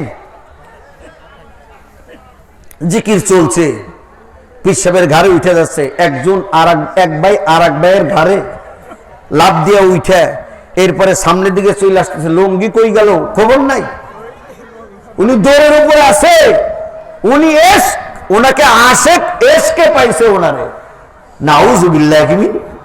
আর ওই যে ওই জিকিরের মঞ্চে 1 লক্ষ মানুষ জিকির করতেছে, কোনায় খাড়ায় শয়তান মুস্কি হাসে যে আল্লাহ কি প্রাণী বানাইলে, আমি মনে করছিলাম একাই জামু, এখন দিয়ে আমার তা আগে যাওয়ার মানুষও তৈরি হয়ে তোমার নিয়ে ঠাট্টা বিদ্রুপ, তোমার নাম শুনলো। وَإِذَا تُلِيَتْ عَلَيْهِمْ إِنَّمَا الْمُؤْمِنُونَ الَّذِينَ إِذَا ذُكِرَ اللَّهُ وَجِلَتْ قُلُوبُهُمْ, যখনই মুমিনদের সামনে আল্লাহর জিকির করা হবে, ভীত সন্ত্রস্ত বিড়ালের মতো, বিড়াল চিনেন? বিড়াল, তার সামনে যদি একটা বাঘ আসে, বিড়াল কি করব? আস্তে করে ভীত সন্ত্রস্ত হয়ে কাচুমাচু হয়ে পলায় যাইব, ঠিক কিনা? আরে ইযা যিকরাল্লাহ, যখন আল্লাহর জিকির করা হবে, ওয়াজিলাত কুলুবুহুম, আল্লাহর ভয়ে ভীত হয়ে তাদের অন্তরগুলো থরথর থরথর করে কাঁপবে। আবার লাফানোর টাইম আছে নাকি? কিন্তু আমরা ব্যাখ্যায় ভুল করছি, আয়াতের অর্থ তর্জমাতে ভুল করছি। আল্লাহ বলছেন ওয়াজিলাত কুলুবুহুম, তাদের অন্তর কাঁপবে। আর আমরা হচ্ছে ওয়াজিলাত জুলুদুহুম, আমাগো দেহ কাঁপাই। দেহ কাঁপবে না, অন্তর কাঁপবে। আর অন্তর যখন ভয় কাঁপবে, দেখো তখন কাঁচুমাচু হয়ে যাবে। এই দেহটা কাঁচুমাচু হয়ে যাবে, বিনয়ী হয়ে যাবে, চোখ দিয়ে দর দর করে শুধু পানি ঝরবে আর আল্লাহর কথা মনে করবে, ঠিক কিনা? কিন্তু আমরা অন্তর আল্লাহর ভয়ে ভীত না, দেহটা শুধু কাঁপাই। এই জন্য আল্লাহর কথা বললে নাচানাচি, ফালাফালি, ড্যান্সিং শুরু করে দেই, আমার মস্তিষ্ক বিকৃত হয়ে যায়। আল্লাহর রাসূল যতদিন আল্লাহর নাম নিছে, জীবনেও তিনি পাগল হন নাই। কোন সাহাবায়ে কেরাম আল্লাহর নাম শুনে পাগল হয় নাই, বরং আল্লাহর নামে পাগলের মাথা ভালো হয়ে গেছে, ঠিক কিনা? আর আমাদের ভালো ভালো মানুষগুলো এক এক দরবারে যায়, আল্লাহর নাম শুনে তাগো মাথা পাগল হয়ে যায়। তার মানে ডাল মে কুছ কালা হ্যাঁ। আল্লাহ বলে ইন্নাল্লাযীনা ক্বালু রাব্বুনা আল্লাহু আকবার।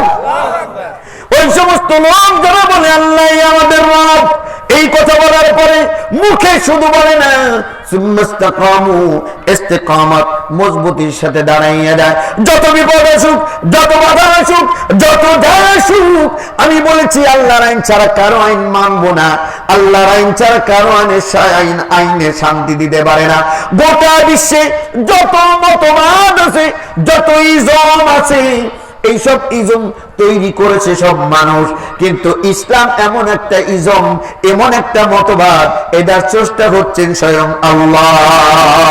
এবং আল্লাহ নিজে বলেন ইন্নাদ-দীনা ইনদাল্লাহিল ইসলাম, আমি আল্লাহর কাছে গ্রহণযোগ্য মনোনীত একমাত্র জীবন ব্যবস্থা, একমাত্র ইজম মতবাদ, সেটার নাম হচ্ছে ইসলাম। জোরে কান সুবহানাল্লাহ।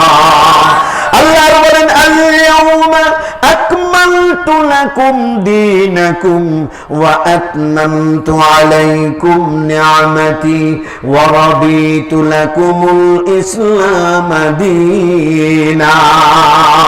আমি আকমালতু লাকুম দীনাকুম, আজ তোমাদের জন্য তোমাদের দর্শন, তোমাদের জীবন ব্যবস্থা, তোমাদের ইজম পরিপূর্ণ করে দিলাম। কোন সুবহানাল্লাহ।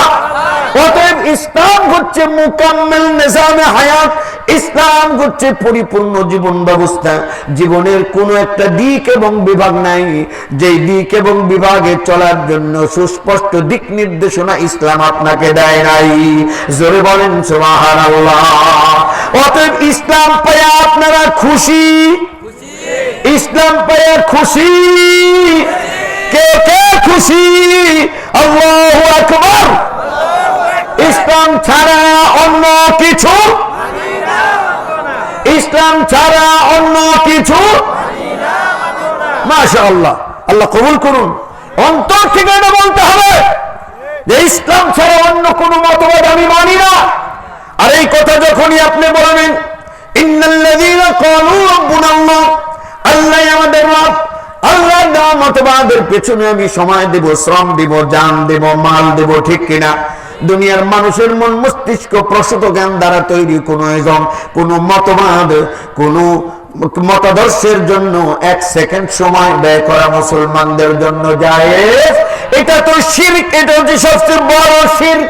অতএব নিয়ম, কানুন, আইন, বিধান একমাত্র মানব কার? আল্লাহরই আইন মানতে হবে, আল্লাহরই বিধানের অনুসরণ করতে হবে। আর এই কথা যখনই কোনো মুসলমান বলবে, তখন ইসলামের দুশমনেরা এটা সহ্য করবে, তখন আপনাকে গালি দেবেন, আপনার বিরুদ্ধে মিথ্যা মামলা দেবেন, প্রয়োজনে আপনাকে জেলের ভেতরে ঢুকাবেন, প্রয়োজনে আপনাকে কারাগারে আপনাকে প্রেরণ করা হবে। আল্লাহ বলেন যাই কিছু করুক না কেন, সুম্মাস্তাকামু, ইস্তিকামত, দৃঢ় হয়ে থাকো, যা বলার তা বলেছি, আর কোনো আপোষ নাই। আমরা দেখেছি যুগে যুগে যত আল্লাহর ওলিরা যত এই পৃথিবীতে ছিলেন, তাদেরকে বহুত নির্যাতন করা হয়েছে, তাদেরকে কাউকে ঘর থেকে তাড়িয়ে দেওয়া হয়েছে, কাউকে ফাঁসির কাস্টে ঝুলানো হয়েছে, কাউকে যাবজ্জীবন দেওয়া হয়েছে, কিন্তু তারা অনর, তারা অটল ইস্তেকামত থেকেছে, কারো ধোকায় কারো প্রলোভনে তাদেরকে বাড়ির লোভ দেখানো হয়েছে, গাড়ির লোভ দেখানো হয়েছে, crore crore million billion trillion ডলারের লোভ তাদেরকে দেখা হয়েছে। এইগুলো দেওয়া হবে, কিন্তু এই জিনিসটা ছাড়ো। তারা বলছে না না, জীবন দিতে পারি, জীবন ছাড়তে পারি, কিন্তু ইসলাম ছাড়তে পারি। আল্লাহর আইন ছাড়া পৃথিবীতে শান্তি আসবে না, এটাই হচ্ছে চূড়ান্ত কথা। অতএব যতদিন এই পৃথিবীতে বেঁচে থাকবো, এই দেহের মধ্যে এক বিন্দু রক্ত যতক্ষণ পর্যন্ত থাকবে, একটা শ্বাস প্রশ্বাস যতক্ষণ পর্যন্ত দেখে ঢুকবে আর বের হবে, ততক্ষণ পর্যন্ত এটাই বলবো, আল্লাহর আইন ছাড়া অন্য কারো আইন মানি। এই কথা যখনই বলবেন, আপনার উপরে নির্যাতন, নিষ্পেষণের স্টিম রুলার চালিয়ে দেওয়া হবে। আল্লাহ বলেন সুম্মাস্তাকামু, এরপরেও যারা ইস্তেকামত থাকে, দৃঢ় থাকে, তাদের জন্য আল্লাহ দুনিয়াতেই কি করে, তাতানাজ্জালু আলাইহিমুল মালাইকা আল্লা তাখাফু ওয়া লা তাহজানু ওয়া আবশিরু বিল জান্নাতিল্লাতী কুনতুম তুআদুন।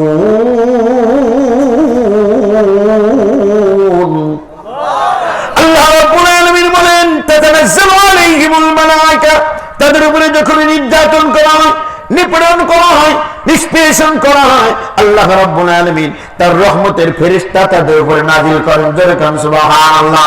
ওই ফেরেশতারা এসে তার সামনে আল্লাহ জান্নাত তুলে ধরে, আল্লাহু আকবার, আল্লাহ জান্নাত তুলে ধরা হয় তাদের সামনে, চোখের সামনে জান্নাতের দৃশ্য দেখতে থাকে। আল্লাহু আকবার। ফেরেশতারা বলে আল্লাহ তাখাফু ওয়া লা তাহজানু, ও আল্লাহর বান্দা, এই ফাঁসি সকালবেলা তোমারে ফাঁসি দেবে, ওই রশিকে তুমি ভয় পাও না, ফাঁসির রশি তুমি ভয় পাও না। তোমার জান্নাতে যাওয়ার মধ্যে বাধা হচ্ছে ফাঁসি। ফাঁসিটা যত তাড়াতাড়ি কার্যকর হবে, তত তাড়াতাড়ি তুমি জান্নাতে চলে যাবা। জোরে কোন সুবহানাল্লাহ।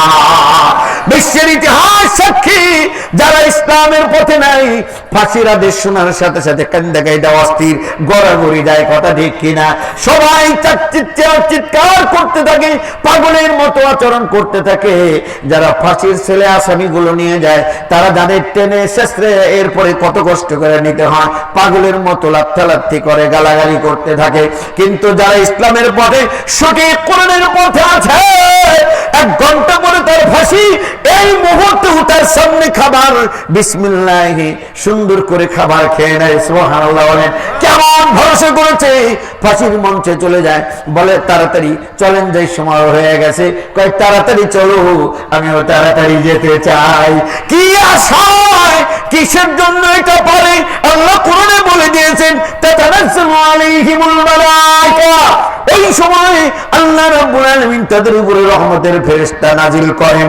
আয়েশা ফেরেশতারা বলে আল্লাহ তাখাফু ওয়া লা তাহজানু, বান্দা don't tension and don't fear, তুমি দুশ্চিন্তা করো না, তুমি কোন রকমের টেনশন করো না।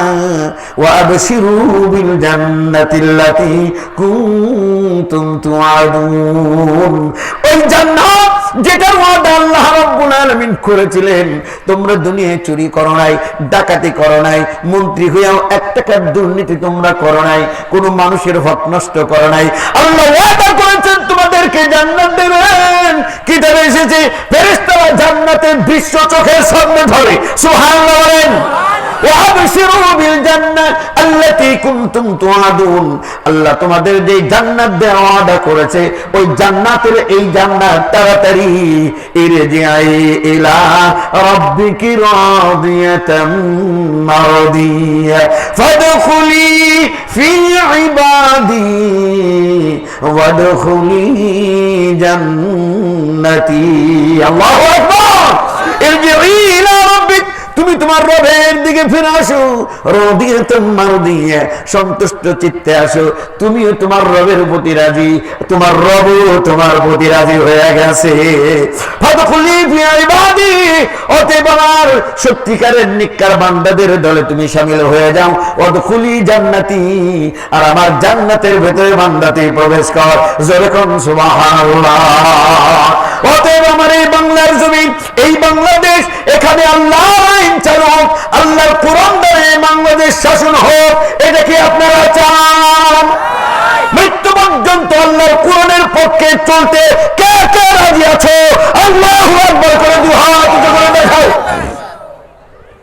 আল্লাহ তুমি এই হাতগুলো কবুল করো, মঞ্জুর করো, জোরে বলেন আমিন।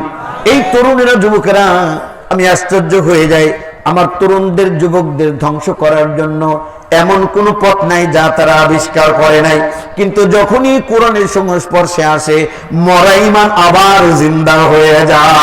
আল্লাহু আকবার। This is the miracle. এটাই হচ্ছে কোরআনের মুআজিজা। সুবহানাল্লাহ বলেন। আমার তরুণদেরকে বেনামাজি বানানোর জন্য কত চেষ্টা চলছে, নাস্তিক বানানোর জন্য কত রকমের চেষ্টা চলছে। কলেজ ইউনিভার্সিটিগুলোতে নাস্তিক শিক্ষক ফিট করা হচ্ছে, সেখান থেকে ধর্মীয় শিক্ষা ব্যবস্থা দূর করে দেওয়া হচ্ছে, ঠিক কিনা? কলেজে আপনি কোরআন পাবেন না, ইউনিভার্সিটিতে যান কোরআন পাবেন না। এখন হাই স্কুলেও কোরআন পড়ায়, প্রাইমারিতে কি কোরআন পড়ায়? প্রাইমারিতেও কোরআন পড়ায় না। আর আপনি আর আমি ঘরে বসে আঙ্গুল চুষতাছি। ও মুসলমান, আপনার ছেলে আপনার মেয়ে স্কুলে পড়ে, আপনি বেতন না, আপনি ট্যাক্স দেন, টাকা দেন, আপনার টাকায় বিল্ডিং, আপনার টাকায় এখানে শিক্ষকদের বেতন দেওয়া হয়, অথচ আপনি মুসলমান, আপনার ছেলের কোরআন পড়ানো হয় না। জীবনে একবার জিজ্ঞেস করছেন? আপনার মাথায় যে বাড়ি দেবে না সন্তান, কার মাথায় দেবে? ও তো কোরআনের শিক্ষা পায় নাই। বাপ মার সাথে কি আচরণ করতে হবে ও তো জানে না, বুঝে না, ও শেখে নাই। ও শিখছে নাস্তিকবাদী। ওর কলেজে, ওর ইউনিভার্সিটিতে গেছে, শিক্ষকরা ওকে প্রেম শিখাইতেছে, ভালোবাসা শিখাইতেছে, আল্লাহ থেকে দূরে সরাই দিচ্ছে। ছাত্র ছাত্রী, কার ছেলে কার মেয়ে, কোনো ভেদাভেদ নাই। লিভ টুগেদার নাম দিছে, ওই ইংরেজরা যে নাম দিছে ওই নাম পছন্দ হয়েছে, খ্রিস্টানগো নাম লিভ টুগেদার। আসো, বিয়ে শাদী পরের খবর, তুমিও ভার্সিটিতে আমিও ভার্সিটিতে, আসো আমরা একসাথে পার্কে যেয়ে বাদাম খাই। কথা কি খেয়াল করছে? খালি বাদামি খা, লিভ টুগেদার করতেছে, একসাথে থাকা, বন্ধুর মতো থাকা। বিয়ে শাদী ওগুলো পরে হবে, যে যাই করি না করি, তুমিও তোমার পথ দেখো, আমিও আমার পথ দেখি, এখন সময় নষ্ট করে লাভ নাই, আসো আমরা লিভ টুগেদার করি, একসাথে আমরা থাকি। নাউজুবিল্লাহ বলবেন না? নাউজুবিল্লাহ বলবেন না? এগুলো কেন করা হচ্ছে? আমাদের চরিত্র হনন করার জন্য চেষ্টা করা হচ্ছে। সততা মুসলমানের সবচেয়ে বড় একটা কি বলে দামি জিনিস। সততা দামি জিনিস হচ্ছে চরিত্র। আমরা ছোটবেলায় পড়ছি যে কি, money loss, nothing loss, health loss, something loss, but character loss, everything is loss. টাকা পয়সা গেল, এটা কোনো যাওয়া না, আবার পাওয়া যাইব। স্বাস্থ্য যদি যায়, এটা একটু লস হইল, ওটা পূরণ করতে আবার একটু সময় লাগে। যার চরিত্র গেল তার সবই গেল। আজকে সেই চরিত্র কি আছে? আছে? আছে চরিত্র? চরিত্র শেষ আমাদের যুবকদের। নাস্তিক বানানোর জন্য পাগল। আমাদের যুবকদের নামাজের বিরুদ্ধে কথা বলানো হয়, আমাদের যুবকদেরকে শোনানো হয় আধুনিকতার কথা, ইসলাম নাকি অনেক পুরনো হয়ে গেছে। যেরকম নাউজুবিল্লাহ। ইসলাম হচ্ছে একমাত্র সভ্যতা শিখিয়েছে বিশ্ববাসীকে ইসলাম। এই কোরআন আসার আগে মা বোনদের কোনো ইজ্জত ছিল না, তাদেরকে ভোগ্য পণ্য হিসেবে গ্রহণ করা হতো, তাদেরকে মানুষের মতো মর্যাদাই দেয় নয়। মহিলাদের, নারীদের মর্যাদা দিয়েছে, অধিকার দিয়েছে এই কোরআন। বলেন ঠিক কিনা? এই কোরআন আমাদেরকে পিতামাতার সাথে সদাচরণ করতে শিখিয়েছে। ইংরেজরা কোনোদিন পিতামাতার সাথে সদাচরণ শিখে নাই। ইংরেজরা শিখেছে পিতামাতাকে বুড়ো হয়ে গেলে, এটা বোঝা হয়ে গেছে, এটার সংসারে লাই খেলাপ নাই, ওরে বৃদ্ধাশ্রমে পাঠিয়ে দাও। আজ বাংলাদেশের মতো 90% মুসলমানের দেশেও বৃদ্ধাশ্রম শুরু হয়ে গেছে, ঠিক কিনা? বাপ মার বুড়ো হয়ে গেলে আর ভালো লাগে? আপনার সাথে মাথা উঁচু করে আপনাকে ধমক দিয়ে কথা বলে কে? যে একদিন অসুস্থ হয়ে গেছিল বর্ষা মাসে, তার জন্য 1 মাইল সাঁতরে গিয়ে ডাক্তারের কাছে গেছিলেন। এই সন্তান আপনাকে আর পছন্দ করে না, এই সন্তান আপনাকে দেখতে পারে না, আপনাকে ধমক দেয়। এই সন্তান আপনাকে একা ছেড়ে ঢাকার শহরে গিয়ে বাসা ভাড়া করে বউ নিয়ে থাকে। জোরে বলেন ঠিক না? এবং সেই বাসায় কখনো বেড়াতে গেলে পরিচয় দেয় না যে ইনি আমার বাপ। কত বড় কুলাঙ্গ! এটা আজকে বাংলাদেশে শুরু হয়ে গেছে। ইসলাম অধিকার দিয়েছে যে বাপ মা যত যাই করুক, তোমার শরীরের চামড়া দিয়ে জুতা বানিয়ে দিলেও বাপ-মার ঋণ পরিশোধ হবে না। আল্লাহ আমাদের সকলকে বোঝার তৌফিক দিন, বলেন আমিন। ইসলাম মানেই শান্তি। এদের যদি কোরআন দ্বারা শাসন হয়, দরজা খুলে ঘুমাবেন ইনশাআল্লাহ। এদের যদি কোরআন দ্বারা শাসন হয়, এখন আপনার মেয়ে ধামরাই গেছে ক্লাস করতে, যতক্ষণ বাসায় না ফিরে আসে টেনশন আছে কি নাই? টেনশন আছে কি নাই? যে গেল আমার মেয়ে ক্লাস করে, ও তো ইজ্জত আবরু নিয়ে বাড়িতে আসতে পারবো, আসলে কোন আলহামদুলিল্লাহ আইছে, কিন্তু যখনই বাড়ির থেকে দূর হয়ে যায় আপনি কিন্তু ঘুম হারাম হয়ে যায়, ঠিক কিনা? ইসলাম যখন আসবে, আল্লাহ রাসূল সাল্লাল্লাহু আলাইহি ওয়াসাল্লাম বলেন মিন সানা ইলা হাদরা মাউত, সানা থেকে হাজরা মাউত পর্যন্ত হাজার হাজার মাইল পথ মরুভূমির মধ্যে রাতের অন্ধকারে অমাবস্যার রজনীতে সুন্দরী রমণী লক্ষ লক্ষ টাকার অলংকার পরিহিত অবস্থায় হাজার হাজার মাইল রাত দিন 24 ঘন্টা হেঁটে যাবে। লা ইয়াখাফু আহাদান ইল্লাল্লাহ, তার কোনো চোরের ভয় নাই, তার কোনো ডাকাতের ভয় নাই, তার কোনো ছিনতাইয়ের ভয় নাই, তার কোনো ধর্ষকের ভয় নাই, একমাত্র আল্লাহর ভয় ছাড়া। জোরে বলুন সুবহানাল্লাহ। ওরকম একটা সমাজ এই বাংলাদেশে হোক, এটা কি আপনারা চান? এটা কি আপনারা চান? আর সেটা শুধু চাইলে হবে না, সেটার জন্য প্রচেষ্টা চালাতে হবে। আল্লাহর কোরআন, আল্লাহর কোরআনের সংবিধান, আল্লাহর কোরআনের আইন হচ্ছে পৃথিবীর সব মানব রচিত আইনের চেয়ে উপরে, বলেন ঠিক কিনা? অতএব আপনাদেরকে সর্বশেষে কবরস্থানের সামনে বসে আহ্বান জানাচ্ছি, এই পৃথিবীকে আবার যদি সুন্দর করতে চান, আমার এই সবুজ চত্বর বাংলাদেশ, সুন্দরবন থেকে বান্দরবন, জকিগঞ্জ থেকে তকিগঞ্জ পর্যন্ত যদি আপনারা সুন্দর একটা দেশ চান, যদি আপনারা দরজা খুলে ঘুমাতে চান, মান সম্মান ইজ্জত আবরু নিয়ে বসতে চান, সুখী সমৃদ্ধশালী দেশ চান, সেখানে আর কোনো ভিক্ষুক থাকবে না, কোনো অনাহারি থাকবে না, কোনো মানুষ হাত কেটে গেছে ভিক্ষা করতে হবে না, পা দুটে নাই তার ভিক্ষা করতে হবে না, অন্ধ হয়েছে অথচ তার ভিক্ষা করতে হবে না। এই ভিক্ষুক নামক অভিশাপ থেকে এই জাতিকে চিরতরে মুক্ত করে দেবে, সেরকম একটি বিধান হচ্ছে আল্লাহর কোরআনের বিধান, বলেন ঠিক কিনা? অতএব তরুণেরা, যুবকেরা, তোমাদেরকে আহ্বান জানাচ্ছি, এই কোরআন পড়তে হবে, এই কোরআন বুঝতে হবে, এই কোরআনের বিরুদ্ধে যত ষড়যন্ত্র, সকল ষড়যন্ত্রের জাল ছিন্ন ভিন্ন করে দিতে হবে, ষড়যন্ত্রকারীদের বিষ-দাঁত ভেঙে টুকরো টুকরো করে দিতে হবে। এর জন্য যদি এই তরুণদের, এই যুবকদের, এই মুসলমানের রক্তে যদি টুকা দেওয়া হয়, কখনো যদি পরীক্ষার জন্য ডাক দেওয়া হয়, তোমরা কি ময়দানে ঝাঁপিয়ে পড়তে রাজি আছো? কে কে রাজি আছো? আল্লাহু আকবার বলে হাত তোলো। আলহামদুলিল্লাহ, খুশি হলাম। আল্লাহ রাব্বুল আলামিন এই তরুণদের, যুবকদের কবুল করুন, তরুণদের যুবকদের দ্বীনের জন্য কবুল করুন, বলেন আমিন। আমরা পাশে আমাদের কবরস্থান, এই কবরস্থানে যাওয়ার আগে আল্লাহ রাব্বুল আলামিন বলছে, তোমরা পরিপূর্ণ মুসলমান না হয়ে মৃত্যুবরণ করো না। সকলকে মুসলমান হওয়ার চেষ্টা করতে হবে। রাজি আছেন নাকি মুসলমান হয়েই গেছেন? কি কন? পাক্কা মুসলমান? কি কয় হুজুর? আমার বাপ আব্দুল্লাহ, দাদা আব্দুর রহমান, আমি আব্দুর রহিম, এরপরেও বিশ্বাস হয় না আমি মুসলমান? যদি এরপরেও বিশ্বাস না হয়, গরুর গোশত 2 কেজি ভুনা আইনা দেন, মুড়ি দিয়েই মেরে দিব, তাও বিশ্বাস হয় না আমি মুসলমান? আরে গরুর গোশত খাইলেই যদি মুসলমান হওয়া যেত, শকুন কইতো আই এম দ্য গ্রেট মুসলিম, আমার সে বড় মুসলমান একটাও নাই, আমি মরা গরু সুদ দেখাই। আর লম্বা লম্বা দাড়ি থাকলেই যদি মুসলমান হওয়া যেত, রবি ঠাকুর হইতো 1 নাম্বার মুসলমান, ওর দাড়ি তো নাভি ছাড়া হয়ে গেছে। কথা কি বুঝে আসলো? মুসলমান কেমনি হব আমরা? আল্লাহ বলছে, ইয়া আইয়ুহাল্লাযীনা আমানু আমিনু, হে ঈমানদারেরা ঈমান আনো। ঈমানদাররা কি আনো? ঈমান রিনিউ করো, জং পড়ছে, আবার রিনিউ করে নিয়ে আসো। ঈমান আনতে হবে। শুধু ছোট্ট একটা কথা বলেই শেষ করবো আজকের আলোচনা। আপনি যে মুসলমান হতে পেরেছেন, এটা কি করে বুঝবেন? এটা বুঝবেন যখন আপনার এলাকার কেউ, কোনো প্রতিবেশী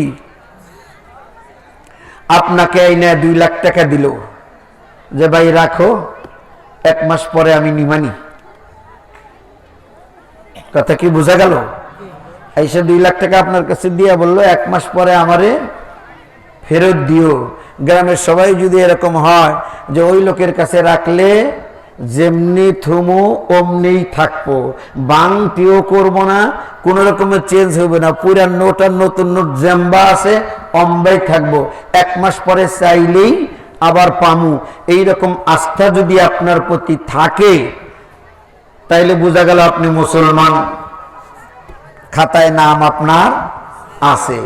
আপনি একজনের কাছ থেকে কইলেন যে ভাই আমার 5টা টাকা দাও, 100 টাকা দাও, 2000 টাকা দাও, আমি এই পরশুদিন দিতেছি। ওই লোক যদি মনে করে না চোখ বুঝে দেওয়া যায়, পরশুদিন কইছে কালকেও দেওয়ার সম্ভাবনা আছে, পরশুর 1 মিনিট লেট আর করবে না, আপনারা দিয়ে যদি এরকম বিশ্বাস কখনো করে তাইলে বোঝা গেল আপনি এখনো মুসলমান আছেন। কথা ঠিক কি না?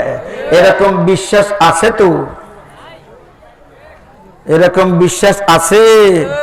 মইরা গেছে বিশ্বাস নাই, কই ওর কাছে তোমারে সর্বনাশ। আমার নবী, আপনার নবী, বিশ্ব নবী, আখির নবী সাল্লাল্লাহু আলাইহি ওয়াসাল্লাম, ভালো করে খেয়াল করো তরুণেরা, যুবকেরা, কারণ এই তরুণ যুবকগুলো যদি ভালো হয় আগামী দিন ভালো হবে, এরাই হবে মেম্বার, এরাই হবে চেয়ারম্যান, ঠিক কিনা? এই লোকগুলো, তরুণগুলো, যুবকগুলো যদি খারাপ হয়ে যায় আমাদের ভবিষ্যৎ অন্ধকার হয়ে যাবে। নাম আব্দুর রহিম, আব্দুল করিম যাই রাখো না কেন, নামে মুসলমান হবা কিন্তু কামে মুসলমান হতে পারবা না। এই জন্য বলবো আমার নবী, আপনার নবী, বিশ্ব নবী, বিশ্ব নেতা মুহাম্মদুর রাসূলুল্লাহ সাল্লাল্লাহু আলাইহি ওয়াসাল্লাম আমাদের আদর্শ, আমাদের মডেল। সুবহানাল্লাহ বলেন। উনি যেদিন মক্কা থেকে মদিনায় হিজরত করেন, মক্কার কাফেরেরা একত্রিত হলো, প্রত্যেক গোত্র থেকে 2 জন করে তরুণ যুবক যোদ্ধা নিয়ে আসলো, আল্লাহর রাসূলের ঘরের চতুর্দিক দিয়ে ঘেরাও দিল, আজই শেষ করে দেব, চিরদিনের জন্য মিটিয়ে দিব বিশ্ব নবীকে। এই অবস্থা দেখে জিবরিল আমিন এসে হাজির, বললেন আসসালাতু ওয়াসসালামু আলাইকা ইয়া রাসূলুল্লাহ, ইয়া হাবিবাল্লাহ। আল্লাহর রাসূল গো, আল্লাহর পক্ষ থেকে ফরমান এসেছে, আজ এই মুহূর্তে আপনাকে এই বাড়ি ছেড়ে চিরদিনের জন্য চলে যেতে হবে, কারণ মক্কার মানুষগুলো ইসলাম আর কবুল করবে না। 13টি বছর দাওয়াত দিলেন, এরপরেও তাদের ভালো লাগে, অতএব এই মুহূর্তে চলে যান, ওরা আপনাকে মারার জন্য ষড়যন্ত্র করছে। হুজুর সাল্লাল্লাহু আলাইহি ওয়াসাল্লাম তখন কি করলেন? আলী রাদিয়াল্লাহু তাআলা আনহুকে ডাক দিয়ে আনলেন। আলী রাদিয়াল্লাহু তাআলা আনহুকে ডাক দিয়ে উনার বিছানার মধ্যে শোয়ায় দিলেন। শোয়ায় দিয়ে বলতেছে, আলী আমি চলে যাচ্ছি মক্কা ছেড়ে, জানি না আর কবে আসতে পারবো, তবে আমি হচ্ছি আমানতদার, আমি হচ্ছি বিশ্বাসী। এই কথাটা আবু জেহেল জানে, আবু লাহাব জানে, শুধু জানে না, তারা অন্তর থেকে এই কথাটা বিশ্বাসও করে। সারাদিন তারা আমার বিরুদ্ধে ষড়যন্ত্র করে, আমাকে গালি দেয়, আমাকে নানান কথা বলে, কটু কথা বলে, আমার অনুসারীদেরকে হত্যা করে, আমাকেও আজ হত্যা করার জন্য তারা নীল নকশা করছে। তবে আমি মুহাম্মদুর রাসূলুল্লাহ সাল্লাল্লাহু আলাইহি ওয়াসাল্লাম, আমার বিরুদ্ধে যে যাই কিছু করুক না কেন, কিন্তু আমি আমার আদর্শ থেকে সরে যেতে পারি না। আলী গো, এক কাজ করবা, আমার কাছে বেশ কিছু লোকের আমানত আছে, এই আমানত গুলো আমি চলে যাওয়ার পর প্রত্যেক মানুষের কাছে তুমি পৌঁছে দেবা। রাসূল সাল্লাল্লাহু আলাইহি ওয়াসাল্লাম এবার খাটের নিচের থেকে একটা একটা করে পুটলা ব্যাগ বের করছেন। সবচেয়ে বড় ব্যাগটা দেখে বললেন, এই ব্যাগটা হচ্ছে আমার চাচা আবু জেহেলের ব্যাগ। আমার চাচা এতদিন যত সম্পদ যেখান থেকে চুরি ডাকাতি করে যেমনি সুদ খেয়ে অর্জন করছে, এই সম্পদগুলো মক্কার অন্যান্য যত বড় বড় নেতা আছে, কোন নেতার কাছে দিতে উনি সাহস পায় নাই, কোন নেতারে বিশ্বাস করে নাই। দিন রাত আমাকে মারার জন্য চেষ্টা করে, কিন্তু আমার প্রতি এই বিশ্বাস আছে যে আমার এই মুহাম্মদ ইবনে আব্দুল্লাহ কোনদিন আমানতের খেয়ানত করবে। ব্যাগ ভর্তি স্বর্ণ আমার কাছে জমা রেখেছে।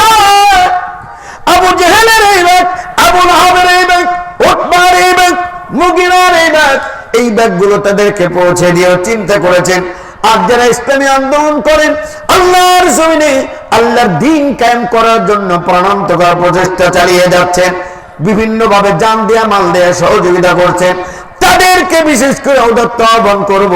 আপনাদেরকে গালি দিতে পারে, আপনার বিরুদ্ধে 100টা মিথ্যা মামলা দিতে পারে, আপনাকে যাবজ্জীবন কারাদণ্ডে দণ্ডিত করতে পারে, অসুবিধা নাই, কিন্তু আপনার বিরুদ্ধে কেউ যেন সন্দেহ করতে না পারে যে এই লোকের কাছে যদি গচ্ছিত মাল থাকে আমানতের খেয়ানত করবে, এই লোকের কাছে অমুক জিনিস দিলে লোক চেঞ্জ করে ফেলবে, এরকম আশা যদি করে তাহলে আপনার জীবন ব্যর্থ।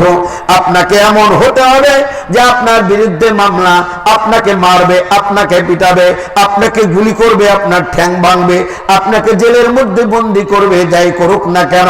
কিন্তু এই কথা বলতে বাধ্য, আমাদের এলাকায় এই ছেলের চেয়ে ভালো ছেলে আর নাই, এই ছেলের মতো চরিত্রবান আর কোনো ছেলে নাই, এই ছেলের মতো আদর্শ আর কোনো ছেলে নাই, এই ছেলের কাছে চোখ বুঝে সকল আমানত দেয়া যায়, জীবনেও খেয়ানত করবে না।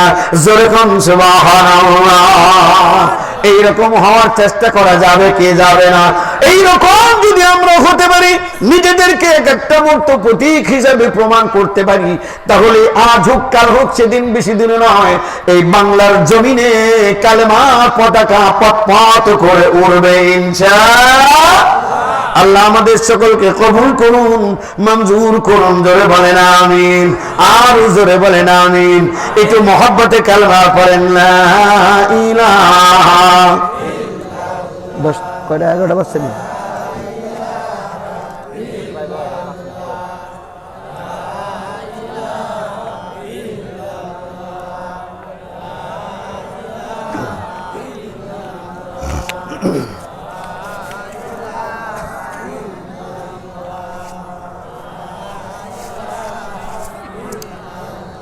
লা ইলাহা ইল্লাল্লাহু মুহাম্মাদুর রাসূলুল্লাহ সাল্লাল্লাহু আলাইহি ওয়াসাল্লাম। আলহামদুলিল্লাহ, আমি অন্তর থেকে খুশি। এত রাত, এই শীত, কনকনে শীত, এরপরে বাতাস, এরপরে আপনারা বসে আছেন, আল্লাহু আকবার। তার মানে এটাই প্রমাণিত যে আপনারা আল্লাহর কোরআনকে এখনো ভালোবাসেন, কোরআনকে এখনো ভালোবাসেন। ইনশাআল্লাহ এই ভালোবাসাটা বাঁচিয়ে রাখেন। এই ভালোবাসাটা যেখানেই চলেন, যার সাথে জমানা হলে যুগ হলে গা ভাসায় দিছেন আপনারা, ঠিক কিনা? হুজুর আপনারাই ভাসাইছেন, আমরা ভাসাবো না? আপনার 5 বছরের ওয়াজ আগের আর এখনকার ওয়াজ তো একরকম দেখলাম না, ঠিক কিনা?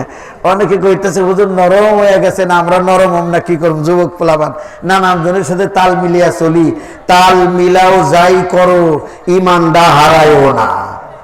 ইমানদারে লাইখা দিও, কামে আসবে। সেদিন বেশি দূরে নাই ইনশাআল্লাহ, সেদিন বেশি দূরে নাই। আগামীকালের সূর্য ওঠা যেরকম সত্য, আল্লাহর কোরআন দ্বারা বিশ্ব আবার শাসন হবে, এটাও হবে 1 নম্বরের সত্য। কথা ঠিক কিনা? অতএব সেই আন্দোলনে তুমি থাকো আর না থাকো কোনো অসুবিধা নাই। আমার মতো সিদ্দিক মাওলানা যদি বেঈমান হই, না থাকি কোরআনের পক্ষে, কোনো অসুবিধা নাই। আল্লাহ বলেন ওয়াজআলা কালিমাতাল্লাযীনা কাফারুস সুফলা ওয়া কালিমাতুল্লাহি হিয়াল উলিয়া। আমি আল্লাহর কালাম ছাড়া যত কালাম সব কিছুর গতি হলো নিচের দিকে পড়ে থাকবে, একমাত্র আমার কোরআন, আমার কালাম সবার উপরে থাকবে। সুবহানাল্লাহ বলেন। ইনশাআল্লাহ আল্লাহ মানুষকে পরীক্ষা করে, ঈমান যাচাই বাছাই করে। তাই বলবো, যাই করো আর না করো, যার সাথে চলো আর না চলো, ঈমানটা রাইখে দিও, ঈমানটা হারায়ও না। সময় মতো ফুস করে একদিন জ্বলে উঠবো, সময় পাইলেই, ঠিক কিনা? মূলত জ্বলার পক্ষে আছি। আচ্ছা, আমি যদি আপনাদের সকলকে জিজ্ঞেস করি, আমার এই দেশ আল্লাহর কোরআনের আইন দ্বারা চলুক, আল্লাহর কোরআন দ্বারা এই দেশটা চলুক, এর পক্ষে যারা যারা আছেন একটু হাত দেখান তো। বুঝেন নাই সবাই আমার কথা? হাত নামান, বুঝে শুনে হাত উঠায়েন। আল্লাহর কোরআন দ্বারা দেশটা চলুক, আল্লাহর আইন দ্বারা দেশটা চলুক, এইটা যারা চান, যে মানুষের আইনে শান্তি নাই, ঠিক কিনা? কত ইজম আছে, সোশ্যালিজম, ক্যাপিটালিজম, ন্যাশনালিজম, কত মতবাদ আছে। সমস্ত মতবাদের উপরে ইসলামিজম প্রতিষ্ঠিত হোক, ইসলাম দ্বারা দেশটা চলুক, এইটা যারা যারা চান একটু হাত তোলেন তো। আল্লাহু আকবার। বুঝে শুনেই তো হাত উঠেছে, তাহলে সত্যি ইসলামী শাসন আপনারা চান। আল্লাহ আপনাদের চাহাত পূরণ করবেন ইনশাআল্লাহ। আচ্ছা, এটা তো এই জায়গায় ভোট নিলাম, ওয়াজ শুনতে আইছেন এই জন্য। সারা বাংলাদেশে যদি এই ভোট নেওয়া হয় যে কারা কারা আল্লাহর কোরআন দ্বারা দেশ চলুক চান, তাহলে ভোটে কি কোরআনের পক্ষে জিতবো না বিপক্ষে জিতবো? আপনাদের কি মনে হয়, পক্ষে ভোট বেশি পড়বো না বিপক্ষে? তাহলে কোরআনের পক্ষে সারা বাংলাদেশের মানুষই চায়, সুবহানাল্লাহ কর। তাহলে বোঝা গেল 18 কোটি লোকও যদি একটা জিনিস চায়, এটা কিছুতেই সম্ভব না যতক্ষণ 300 জনে না চায়। কথা কি ঠিক? 18 কোটি মানুষের চাইলেও কাজ হবে না 300 জন যদি না চায়। আর 300 জন যদি চায়, 18 কোটি লোক না চাইলেও কাবইব। কথা কি বুঝাতে পারলাম? আমার কোনো ওয়াজের দরকার নাই, আমার কোনো মাহফিল করার দরকার নাই, কোনো তাফসীর মাহফিলের দরকার নাই, কোনো পিসাবেরও দরকার নাই। খালি ওই 300 জন লোক একখানে বইসা বলবো আগামীকাল থেকে আযানের সাথে সাথেই যারা যারা মুসলমান 5 ওয়াক্ত নামাজ মসজিদে যায় আদায় করা বাধ্যতামূলক। দোকান, অফিস, ক্ষেত খামারি সব বন্ধ করে সবাই মসজিদে চলে যাবা।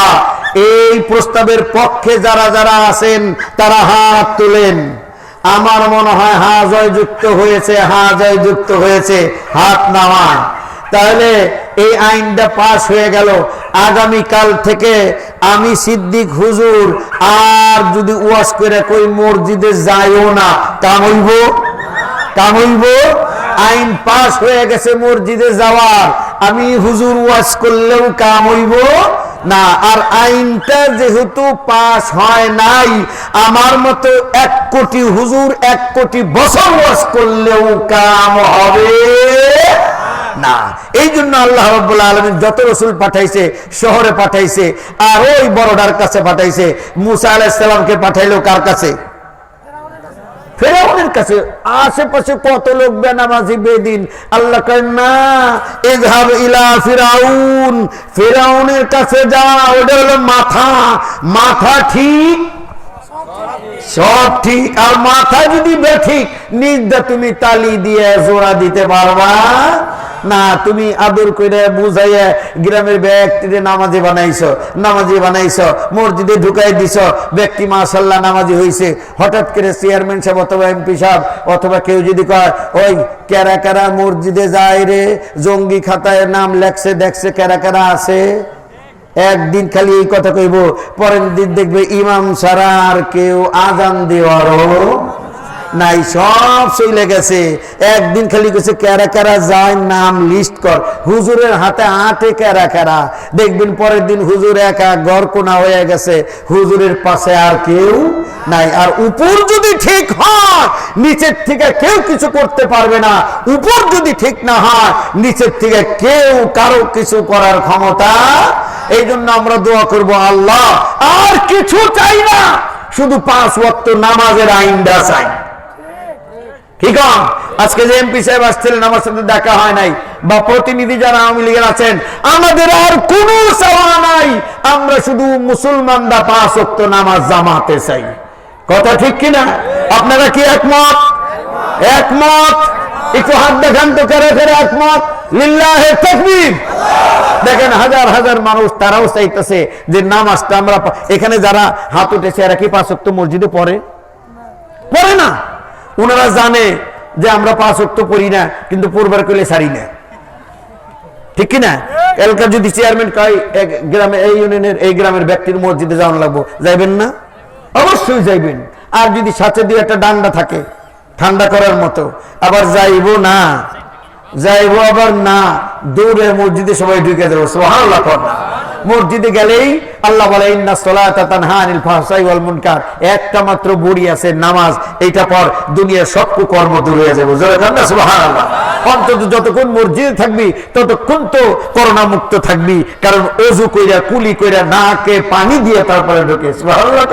সারা বিশ্বের ডাক্তার কইতেছে করোনার ওষুধ একটাই, কি করো, বারে 20 সেকেন্ড ধইরা, আর আমাকে ওযু করতে লাগে 1 মিনিটের বেশি না। এই হাত ধুইতেছি, আধা মুখ ধুইতেছি, আধা ঠ্যাং ধুইতেছি, আধা হাত ধুইতেছি, আধা দাঁত ধুইতেছি, সব হাত ধোয়া পরিষ্কার হয়ে যায়। মসজিদে কোনোদিন করোনা ঢুকতে পারে? জোরে বলেন পারে না।